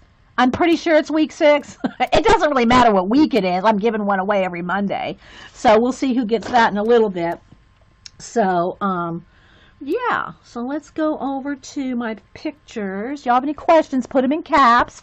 And if you're watching this over on YouTube, this is a recording on Ustream with a live chat, a live audience, mostly alive. We're not including Jean. She may be asleep. No, she said she was getting up. Okay, LBO. So let me show you some of the things I'm working on. So a while back, let me show you this one first. So a while back, Mitch's mom, and she's already posted on Facebook, and I've reposted it, so if y'all want to see it better, you can see it on Facebook. But she wanted me to do, because she'd already bought the picture of Mitch that I'd done on for the Gold Rush guys. To do this. All right.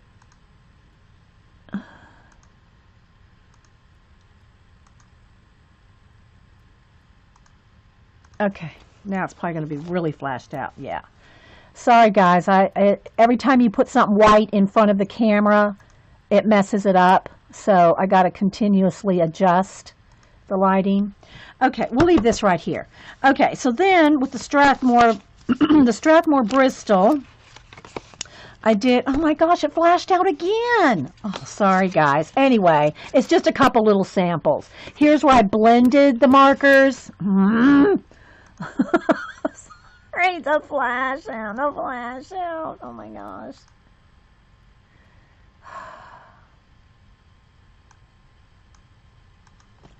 Okay, so here I did some blending, and here I just did some sketching to test out the different, hey Pat, did you see that you won? Pat, you won the Bennett Klein book from the YouTube comments. Yeah. So, yeah. So, oh my gosh. Oh, save me from the white light. So here you can see where I blended some, and then I blended here. This is with just Copics. Just remember, guys, I'm new at this, right? I'm starting to growl like Jean. I'm in good company, Janet. So this is, I'm just starting to learn how to blend them. And then this one is where I did sketching. Like not blending, just using them like to sketch with without blending. So there's those samples, and that's what the again, see, I wanted to test how much it came through. So there's that little test, and this is only 3 papers. That's all I had time for. Yeah, it's the first time you won anything? Oh, good, Pat. Well, I'm glad you won then. Don't go to. And then the render paper, which, you saw that I did the test. I got this render paper at Blick that Saturday on my birthday, and the render paper does not go through. Did I do more than one? Here. So here I just did a couple little clouds with 2 shades of blue. Just to practice, guys, I'm new at this. And it does, I was going to say it doesn't go through. That doesn't go through. That's just my test numbers. But here's where the clouds are. See where the clouds are? It does not go through. Well, you can see on this side. That didn't go through to this side, and that didn't go through to that side. So, yeah, like that render paper. So those are my little samples. And, that, and sorry guys, let me take a sip of coffee. And my other test papers here, and then some of my skin tone list and color combinations. Oh, so here's the other paper. We did do a test of the Staples cardstock, and then I got the Georgia Pacific cardstock. They're both 110 weight, and look at the difference. See how much vibrant this one is? And that's the one from Walmart. And yeah, so we'll talk more about the papers and what we can do with them and all that later, because, you know, I don't want to spend too much time on that because we got to color today. All right, so let's put that aside and this aside. And okay, so now we got to brighten everything back up again. Well, let's see what we're going to do in the dragon book, because that'll probably flash it out again. Oh my gosh. So yeah, so I already did a little bit. Let's do the right light again. I already did the started some backgrounds in here. If you have any questions, put them in caps so I know you're talking to me. Okay. And I'll adjust the light when we actually go to color, so we'll see what happens when we do a flip. So there's other people have already done the flip of the dragon book, but I've already started doing some things in it. Let me take my black paper out. So you can see, like here I did Copics, and it does go through. It goes through. That's why you got to put a paper behind it, right? So, yeah. Hey, Samurai, anybody else popping in? Yep, if I don't see you, welcome. So I'm going to just kind of do a quick flip through here. Let's see what the light does. So you can see what's in the book. And so some of them, like, if it goes through here, then you can see where I've colored it. Some already have black in the background for you already, so obviously I didn't go over that. But like here, I just used a Sharpie marker, a black Sharpie to do the background. And it goes through, but again, I don't care. It's one-sided paper. These are going to get torn out as I go, you know, and put in my binder anyway. So, yeah. So I'm just going to kind of do a quick little flip for you. And I have not decided which one I'm going to do today. See, like this one. This was already a black background. So, you see, because it didn't go through. So I'm just going to flip. I don't know which one I want to do yet, but I know I want to do one today. And what we're going to do, I think, is we're going to do some watercolor. Here's where I did a Copic purple. No shading or anything. That's just the background. See how it goes through? Okay. If you have any questions, just put them in caps. So you can see how much... not a lot done yet, but that one's kind of cool. I like him. He's kind of a big, cool face. A lot of background, a lot of tiny detail. That may take a while. Well, that doesn't, right? So there's some more purple background. I think this would be really cool as a green dragon with the purple in the background.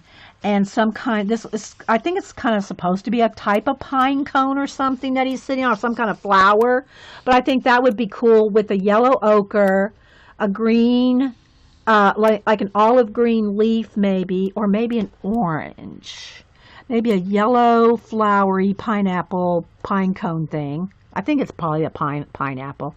And then have the dragon in greens, a purple background, and then maybe a combination of all the colors in the background. I don't want to get my copy of Dragons. I've seen such beautiful work from this book already. Well, you see, that's the wrong thing to think of that way, Mel. Yeah. I do too. I like the purple background. That's just a flat Copic. You know, to make it no lines. Like if you use a regular marker, you'd probably have lines. But you could do it with watercolor too. Now, granted, this paper is thin. So when I use watercolor, I'm going to have to be judiciously careful with the amount of water and dry between layers. Because it will wrinkle. It will wrinkle. Don't email me. But I do like that one. I might do that one because I can just see we can do a lot of shading on those, what are those called? Not planks. I want to call them planks. You know, those circle things.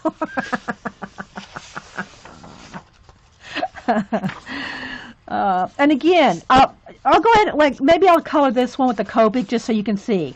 Where's my, but I don't forget to do this. Don't forget to put something behind it because it will go through. So we'll color the background of this one, but I think I'll go back and do the purple. There's this one. And I'm just doing a quick flip. You can see them all online. You know, scales. Yeah, scales. I kept saying, I'm thinking planks. Scales. Yeah. Thanks, girls. Scales, yes. And this one I think is going to be fun because it's like a, crystal ball. That'll be cool. That'll be cool to stickles. To either stickles or, some kind of twinkling H2Os or something. This is the one you do. I love the purple background. That's the one to do. Yeah, I like the purple too. You guys. And here's another one with no background yet.